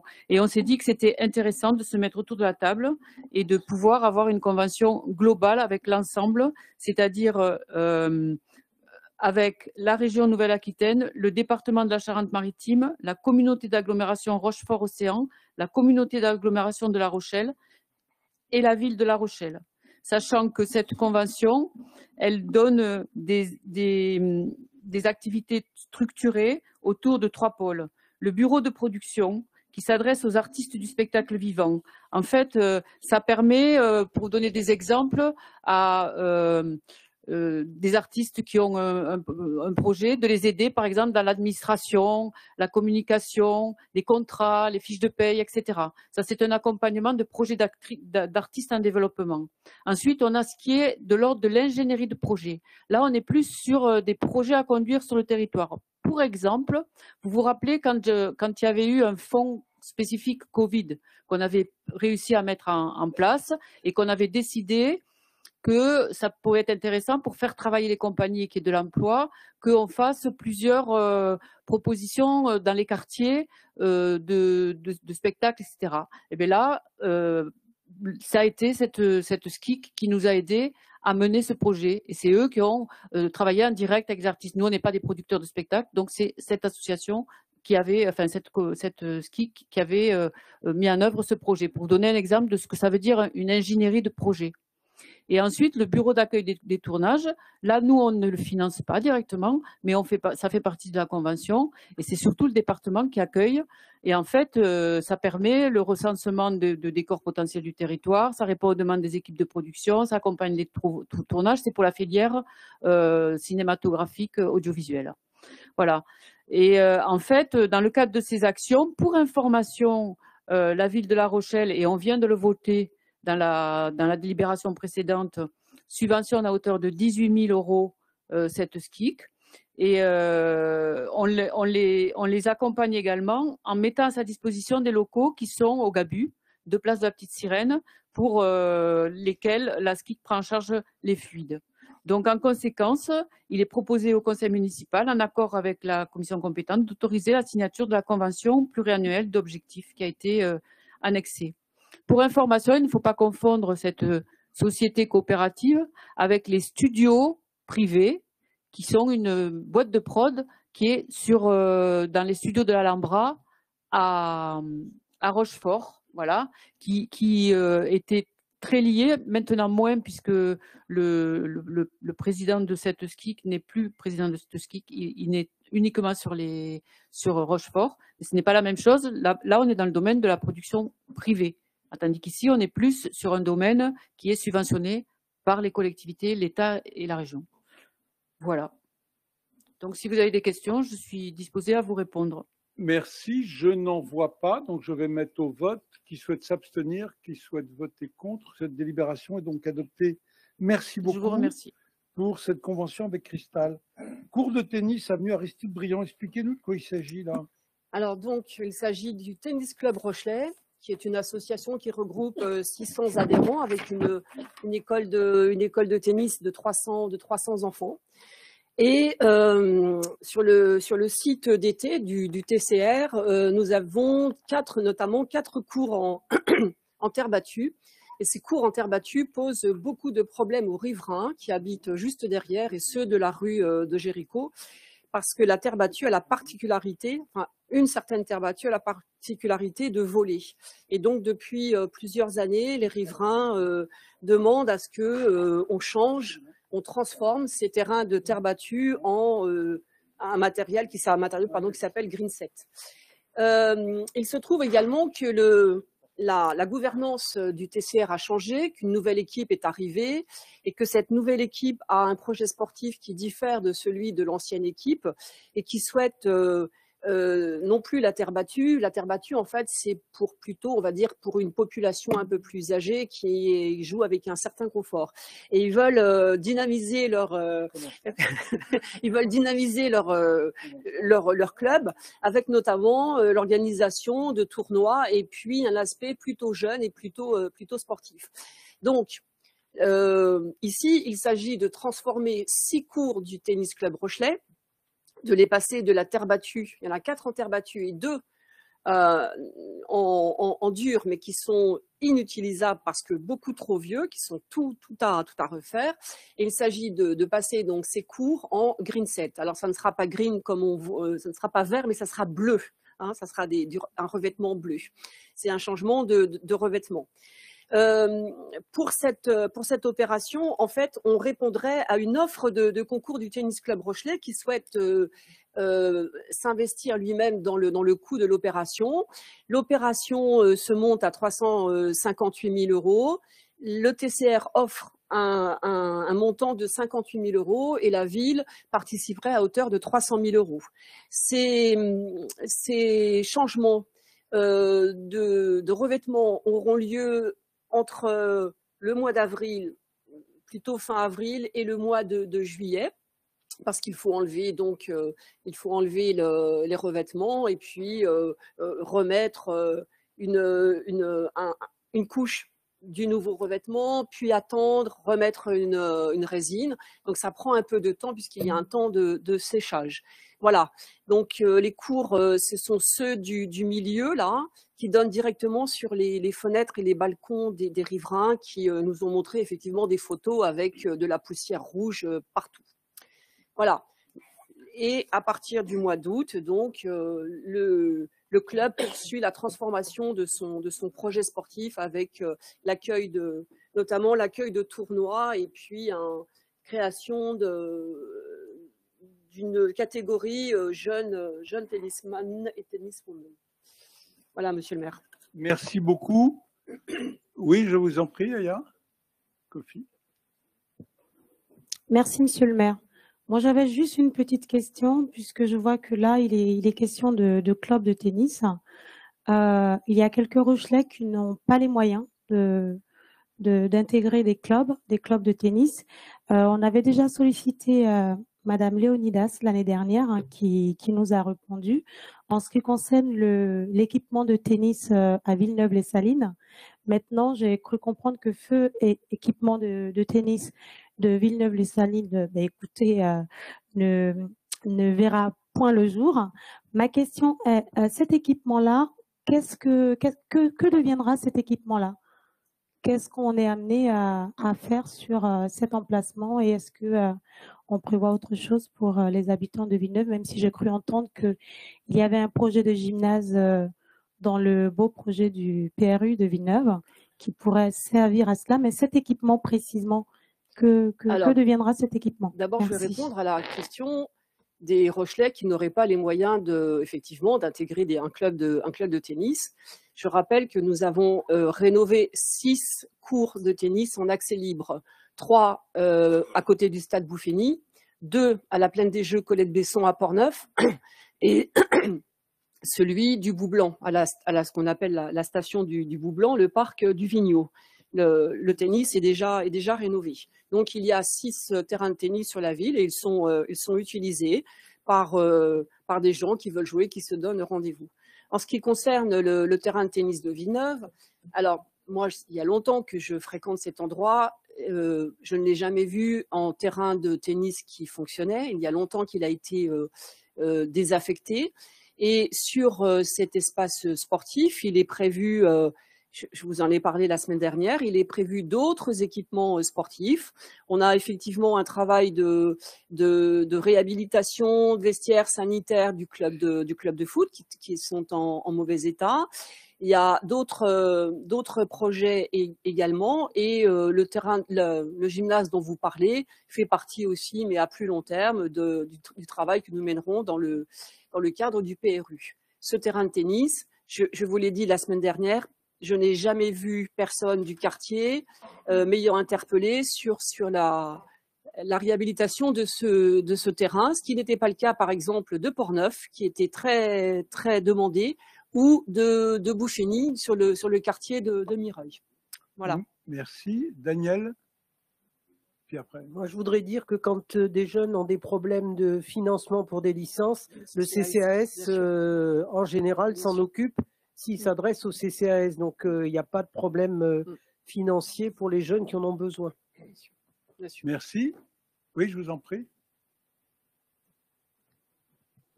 Moi, j'ai été interpellée par des jeunes habitants à Villeneuve. Je pense que vous avez un peu échangé avec eux de ce qu'on m'a rapporté, d'autant plus que vous avez fait un courrier, ces jeunes l'ont reçu. Ces jeunes m'ont dit qu'ils sont emmenés à aller jusqu'à Port-Neuf pour jouer au tennis, parce qu'ils aiment jouer au tennis, et que c'est pas parce qu'on habite Villeneuve qu'on est obligé forcément de jouer au football. Hein. C'est surtout pas moi qui vais critiquer le football, puisque j'aime ce sport.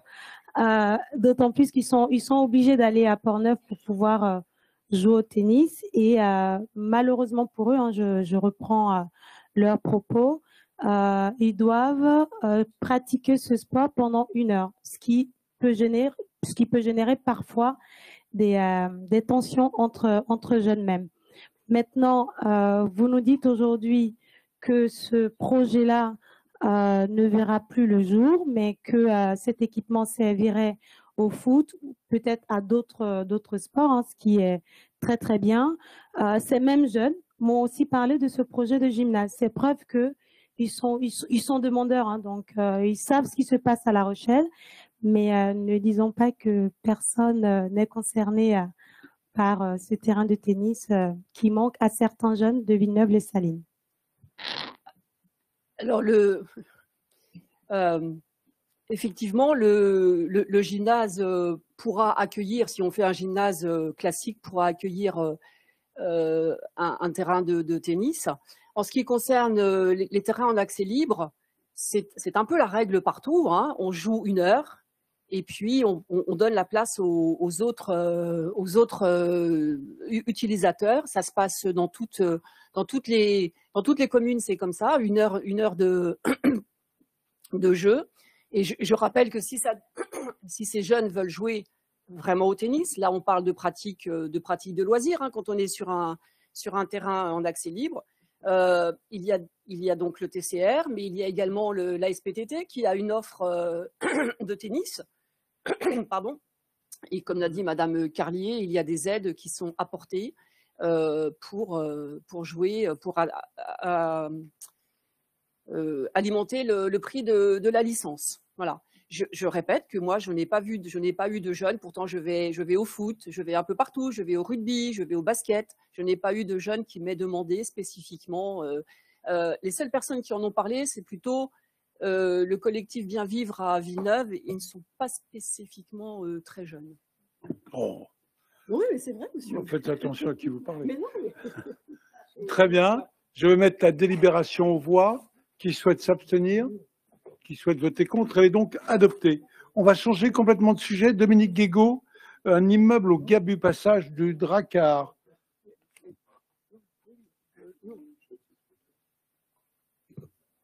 Merci, monsieur le maire. Bonsoir à tous. Oui, nous avions, il y a quelques mois, délibéré favorablement pour exercer notre droit de préemption sur un local situé au Gabu, 6 passage du Drakkar. C'est un ancien restaurant administratif de 256 mètres carrés qui a été mis en vente par l'État au prix de 640 000 €. D'ailleurs, c'est la valeur estimée par le service des domaines. Il vous est proposé aujourd'hui de céder au même prix ce bien à la société d'économie mixte Citin, qu'on a créée il y a peu de temps, pour qu'elle puisse en assurer la gestion. L'idée est de pouvoir proposer ce bien à la location pour une ou plusieurs structures locales. La SEM portera quelques menus travaux à l'intérieur, d'aménagement intérieur, préalable à la mise à disposition des espaces. Et ces espaces sont idéalement situés entre la gare et le Vieux-Port. Donc nous avons déjà une foultitude de demandes pour les occuper. Donc il vous est proposé de céder ces locaux à Citin et d'autoriser monsieur le maire à signer cette cession. Très beau projet. Pas de questions particulières. Je mets au vote. Qui souhaite s'abstenir? Qui souhaite voter contre? Cette délibération est donc adoptée. Quartier de Romsey, rue de Périgny. Autorisation du propriétaire au profit de la CDA de déposer une demande de permis d'aménager. Oui, nous sommes dans le projet de requalification de ce quartier de Romsey. Et dans le cadre de cette requalification, la CDA réalise au titre de sa compétence des travaux d'aménagement. Il s'agit là d'autoriser au dévoiement vers le nord de la rue de Périgny, de manière à laisser place à un vaste espace paysager situé le long du canal. Je ne sais pas si on a le plan. Il y avait un plan. Il y a une photo à l'écran. Il y a une photo, mais on ne voit pas le dévoiement. Voilà le dévoiement. C'est-à-dire que plutôt que de longer le canal, on fait une sorte d'arc de cercle. C'est pas un arc de cercle, ça. Non, c'est à côté de trapèze. C'est un dévoiement. Un dévoiement. La ville était propriétaire de ces terrains. C'était donc l'ancienne déchetterie et un espace vert. Donc il convient d'autoriser la CDA à déposer une demande de permis d'aménager, y compris la démolition d'un tout petit bâtiment qu'il y avait sur l'emprise de la déchetterie également. Voilà. Ce qui libérera complètement le bord à quai du canal et qui donnera ainsi un très très bel espace naturel. Voilà, pas de questions particulières. Je mets au vote. Qui souhaite s'abstenir? Qui souhaite voter contre? Cette délibération est donc adoptée. Dominique Guégaud, nous passons dans le quartier du Prieuré. Oui, dans le quartier du Prieuré, où il y a également des projets de réaménagement de ce secteur de l'ancienne centre de formation des apprentis. L'établissement public foncier, donc propriétaire des bâtiments depuis 2021, souhaite démolir plusieurs bâtiments, dont un qui empiète sur une parcelle qui appartient à la ville. Il nous est donc demandé d'autoriser l'EPF a déposé un permis de démolir pour cette partie bâtie qui est située sur la parcelle de la ville. C'est une parcelle qui est déjà déclassée du domaine public parce qu'elle est inutile pour la ville. Et d'autoriser monsieur le maire ou son représentant donc à signer cette autorisation de démolir. Des questions? J'essaie d'avoir... voilà, merci. Merci Dominique. Y a-t-il des questions? Oui, monsieur Tougeron.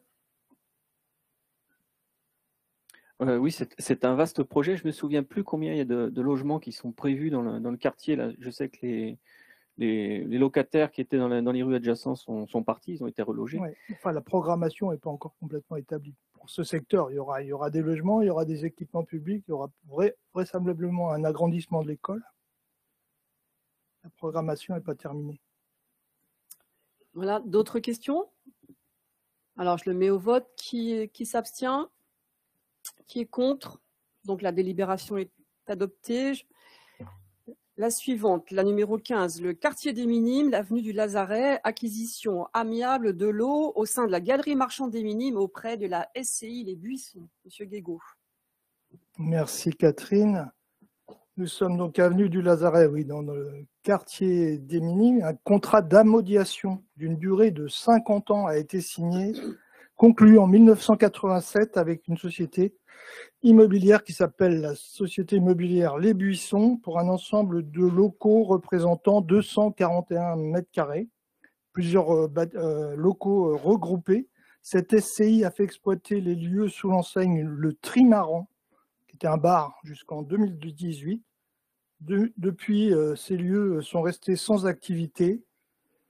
Nous souhaitons d'une manière globale pouvoir reprendre la main sur l'ensemble de ces locaux de façon à y trouver une certaine cohérence, à y influer une certaine cohérence. Donc l'idée est de racheter ces locaux au fur et à mesure des opportunités que nous aurons. En l'occurrence, là, la SCI Les Buissons a accepté notre offre d'acquisition à l'amiable d'un montant de 25 000 € net vendeur. Je vous ai donc proposé d'autoriser cette transaction, de prononcer la résiliation anticipée amiable du contrat d'ammodiation du jour de l'acquisition et d'autoriser monsieur le maire ou son représentant à signer. Y a-t-il des questions concernant cette délibération? Alors, qui vote contre? Qui s'abstient? Donc, cette délibération est adoptée. Je vous remercie. La numéro 16, toujours quartier des Minimes, l'avenue Jean Monnet et la rue de Roux. Échange foncier entre la commune de La Rochelle et la communauté d'agglomération de La Rochelle. Monsieur Guégaud. Oui, c'est un sujet un petit peu technique pour un projet tout à fait vertueux. C'est aussi un sujet que je vous avais présenté dans un précédent conseil municipal. L'association rochelaise d'hébergement, l'Arpège pour les étudiants et les jeunes, souhaite augmenter la capacité d'accueil des étudiants, étudiants et jeunes, en réalisant une extension de 180 logements à la résidence qui existe, qui s'appelle la résidence du Parc de la Francophonie, avenue Jean Monnet aux Minimes. Donc la première résidence a été construite par l'Office public de l'habitat sur un terrain CDA, dans le cadre d'un bail amphithéotique. Le terrain mitoyen que vous connaissez, qui donne sur la rue de Roux, appartient à la ville, où il y a le gymnase Falorni.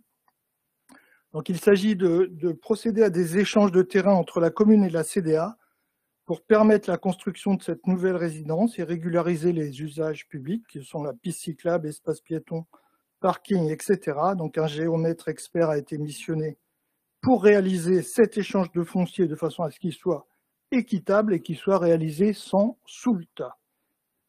Voilà, il appartiendra ensuite à la ville d'aménager la grande parcelle qui est située au-dessus. Alors, Madame Madeleine. Oui, présidente de l'Arpège, je ne prendrai pas part au vote. Y a-t-il des questions? Je ne prendrai pas part au vote non plus. D'accord. Madame Roussel ne prendra pas part au vote. Madame Coffy.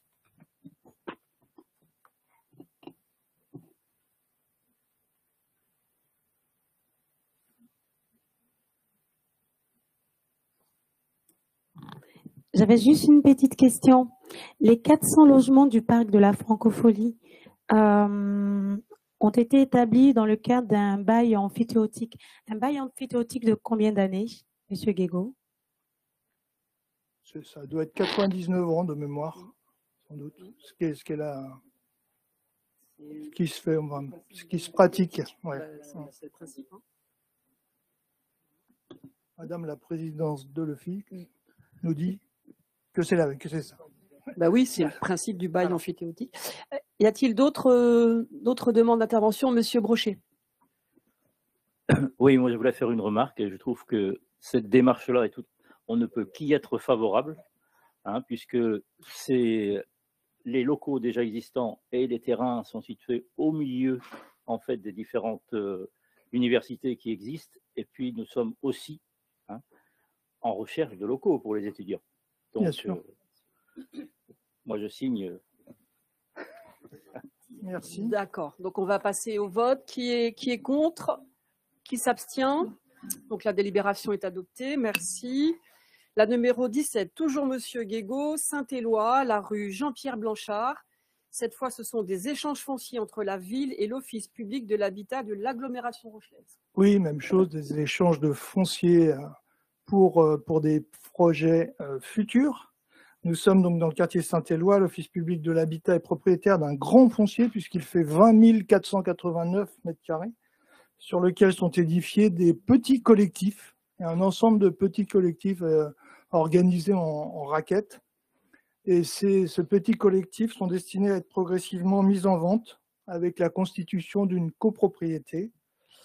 La ville de La Rochelle est quant à elle propriétaire de domaines de fonciers mitoyens constitués de voiries, d'espaces verts, de parkings, de pistes cyclables qu'elle entretient, y compris sur certains terrains de l'OPH. Donc avant la mise en copropriété des bâtiments de l'OPH, la ville sollicite l'office pour un échange de foncier qui permette la mise en réserve d'une parcelle. Cette parcelle, l'idée qu'on a en tête, cette parcelle, sous réserve des conclusions de l'étude de faisabilité, serait susceptible de recevoir ou pas un groupe scolaire qui va faire défaut sur l'Est rochelais, si je puis dire. Voilà. Où se construisent de nombreux programmes et où on accueille nombre de nouveaux rochelais. Aussi, avant d'en arriver là, il vous est proposé donc d'autoriser cet échange de foncier sans soulte à l'euro symbolique et d'autoriser Monsieur le maire ou son représentant à signer. Madame Fleuret-Pagnou, présidente de l'Office. L'Office est content quand même de pouvoir vous aider à réaliser ce groupe scolaire qui est très important compte tenu du nombre de logements qui augmente. Et bien évidemment, je ne prendrai pas part au vote. Y a-t-il des questions? Monsieur Coupeau? Oui, merci. Ayant du mal à visualiser sur les plans, je me suis déplacé sur le site et carte en main, je me suis rendu compte que j'ai fait le constat qu'il s'agit en fait d'une zone très arborée, deux véritables îlots de fraîcheur complètement en phase avec la délibération numéro 1, climat, air, énergie. Alors j'ai pris mon encyclopédie sous le bras, pas de grandes connaissances, mais j'ai quand même repéré 6 platanes de plus de 15 mètres de haut, une dizaine de tilleuls argentés de plus de 10 mètres de haut avec des troncs de circonférence à plus d'1 mètre, des pins parasols, des mûriers, arbres de juguet, magnolia, et j'en reste là parce que je ne connaissais pas les autres essences, mais c'est vraiment très fourni. Donc est-il envisageable d'avoir un inventaire précis, Madame Vetter, de l'ensemble des arbres présents sur ces zones? Pouvons-nous connaître également la valeur patrimoniale arborée de ces différentes zones? Car j'imagine que vous avez dû intégrer ces données dans le projet. Et la dernière question, est-ce que si le projet d'école aboutit, est-ce que tous ces arbres vont être rasés? Alors, Monsieur Guégaud, peut-être Bon, d'abord. simplement 2 mots. Bien évidemment, ce sera soumis. Nous ne sommes pas à la construction de l'école, on s'en fout. Il y aura des études préliminaires. Il n'est pas question, bien évidemment, d'abattre des espèces boisées classées. On sait bien. Et que dans ce secteur, il y a effectivement des arbres remarquables. Ils seront en tout état de cause préservés. Enfin, je vais laisser la parole à Chantal. Alors, Madame Vetter, puis Monsieur Berthaud. Non, Madame Vetter. Oui, oui, simplement, bien sûr, je veux dire, on fait le relevé de tous ces arbres, et il n'est pas question, dans notre travail comment dire, d'aménagement et comment dire, de couper des arbres d'une façon inconsidérée. Il faut qu'on voit maintenant, et c'est ce qu'on n'a pas encore fait, c'est la qualité de ces arbres. Est-ce qu'ils sont tous en bonne santé? Et comment on va définir aussi l'emplacement par rapport à l'ensemble du terrain? Je veux dire, on en est au début là. On va prendre en compte. Je sais bien que on oppose toujours nature et urbanisation et urbanisme. Je pense qu'on peut arriver à un équilibre. Mais maintenant, bien sûr qu'on est au début du travail, donc je ne peux pas vous en dire plus. Mais vous avez raison, on est tout à fait prêt à vous donner le relevé des arbres existants et surtout leur état actuel. Merci. Alors, j'ai deux demandes de parole. Madame Jamila Mameri et ensuite Christophe Berthaud. Alors, quand on a réfléchi à l'utilité d'un groupe scolaire de nouveau, c'est vraiment sur le quartier de Romsey dont on a besoin de ce groupe scolaire. Il n'y a pas énormément de foncier de disponible à La Rochelle. Et bien évidemment, on a réfléchi à un petit peu tous les endroits. Alors, il ne s'agira pas de couper des arbres, mais en fait, on est très très contraint par rapport à la demande locale sur le quartier de Romsey, Saint-Éloi, où on sait pertinemment que l'école d'Oumer est saturée, et le besoin du groupe scolaire à cet endroit-là. Il n'y en a pas 10 millions. Merci à l'OPH de nous céder les terrains. Voilà, enfin... Et puis on étudiera correctement. Je pense que Chantal le projet va peut-être pas arriver d'ici 2-3 ans. On espère quand même, mais on étudiera très sérieusement tous ces arbres. Et il est aussi très intéressant, et c'est ce qu'on veut aussi, avoir des cours d'école végétalisés. Ça, on n'arrête pas de le rabâcher tout le temps en fait. C'est très important pour nous et notre municipalité, et notre avenir, nos enfants.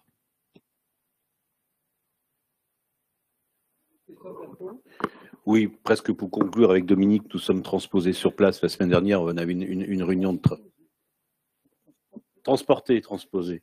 Je transposais le plan dans ma tête, et c'est vrai que Monsieur Coupeau, oui, sur place, on s'est fait les mêmes réflexions par rapport aux arbres qui sont classés, et c'est vrai qu'il ne faut pas que vous voyez seulement le plan, et dans le plan, il y a un transfert de l'OPH vers la propriété communale, mais derrière, il ne faut pas s'interdire. Vous voyez, il y a le rond-point, il y a la route, il y a toute cette zone-là qui pourrait être reconfigurée et réaménagée. Donc, il ne faut pas seulement réfléchir uniquement sur ce que vous voyez en orange. Il faut aussi inclure dans la réflexion peut-être le rond-point et les routes aussi, pour peut-être réaménager et reconfigurer tout cet espace-là.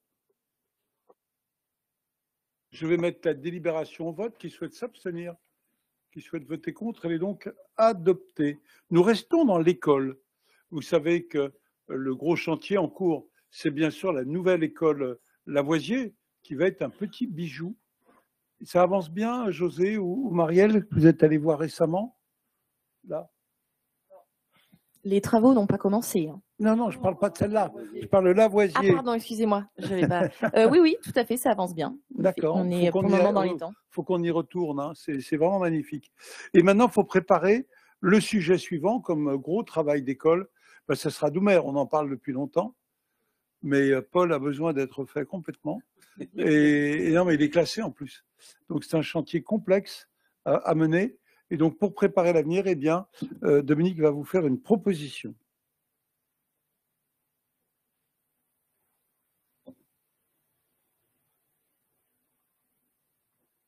Merci, monsieur le maire. Oui, pour Lavoisier, nous sommes submergés de demandes de visite d'organismes. On va faire payer parce que ça a beaucoup de succès. Non, non, mais c'est réconfortant, c'est bien d'avoir des chantiers comme celui-là.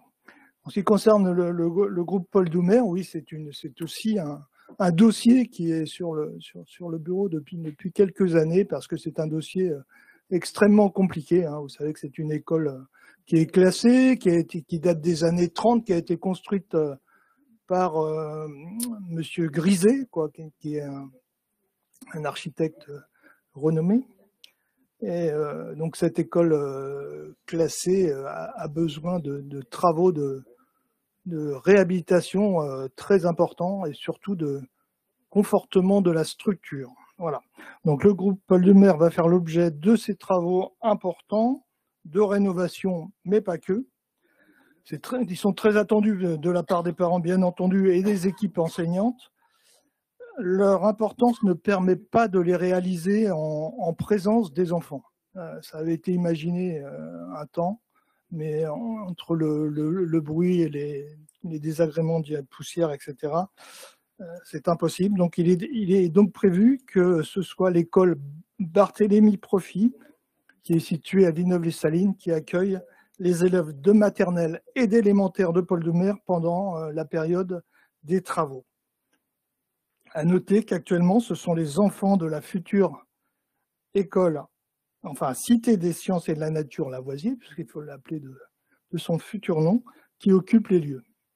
Donc dès que ces enfants qui intégreront Lavoisier partiront de Barthélemy Profit, ce seront les enfants de Doumer dans l'attente des travaux qui l'intégreront. À noter que Barthélemy Profit a été complètement rénové.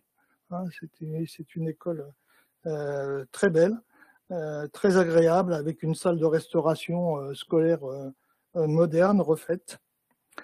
Mais l'emplacement ne va pas suffire pour le pôle loisirs et pour les activités périscolaires. Aussi, on vous propose de pouvoir installer des modulaires, 500 m² de modulaires. L'emplacement est prévu à l'extérieur donc de l'école Barthélemy Profit, afin de pouvoir réaliser ces activités périscolaires. L'objet de cette délibération est donc d'autoriser Monsieur le maire à signer, ou son représentant, à signer la demande de permis de construire pour l'installation de ces modulaires. Voilà. Merci beaucoup. Préparer l'avenir, c'est très important. Qui souhaite s'abstenir, qui souhaite voter contre. Donc nous allons réaliser ces modulaires pour accueillir la partie du temps périscolaire. Merci beaucoup. Une délibération, il y a quelqu'un qui n'était pas content parce qu'on a gagné au tribunal, il veut aller en cassation? C'est ça, exactement. Ça va être cher. Non, il veut aller au Conseil d'État. Ouais. Monsieur et Madame T, on ne va pas donner leur nom, ont déposé un recours en annulation d'un permis de construire modificatif délivré le 17 décembre 2019 à la SAS Eris Aquitaine pour la réalisation d'un petit collectif de 37 logements au 10 à 14 rue Lalo. Le tribunal administratif de Poitiers a rejeté cette requête et condamné les requérants à verser 1 000 € à la ville. Néanmoins, Monsieur et Madame T ont formé un pourvoi devant le Conseil d'État, considérant que le juge du fond avait commis plusieurs erreurs de droit. Donc il vous est donc proposé d'autoriser Monsieur le maire à défendre dans ce pourvoi en cassation. Merci beaucoup. Abstention, vote contre. Donc délibération est acceptée. Une petite servitude de passage à Enedis. Au profit d'Enedis, rue de Dompierre, sur une parcelle faisant partie du domaine public dans le cadre de l'amélioration des dessertes. Abstention, vote contre. C'est donc accepté. Ressources humaines, Thibaut Guéraud. Oui, suite à la demande de fin de détachement d'un agent, il est proposé de lui payer les jours de son compte épargne-temps qu'il a généré sur sa période de travail au sein de la ville. Et donc pour établir son solde de tout compte et lui permettre de repartir vers la fonction publique hospitalière, il est proposé de lui verser une indemnité de 675 € brut. Merci Thibaut. Abstention, vote contre, la délibération adoptée. Nous sommes au terme de notre conseil municipal. Deux choses. Vous rappelez que le 4 avril, nous aurons à 17 h un conseil municipal exceptionnel avec une question. Je vous en prie, venez pour qu'on ait le quorum. Deuxième chose, je veux en votre nom à tous remercier l'administration pour l'excellente préparation de ce conseil municipal. Merci beaucoup à vous et bonne soirée. Voilà.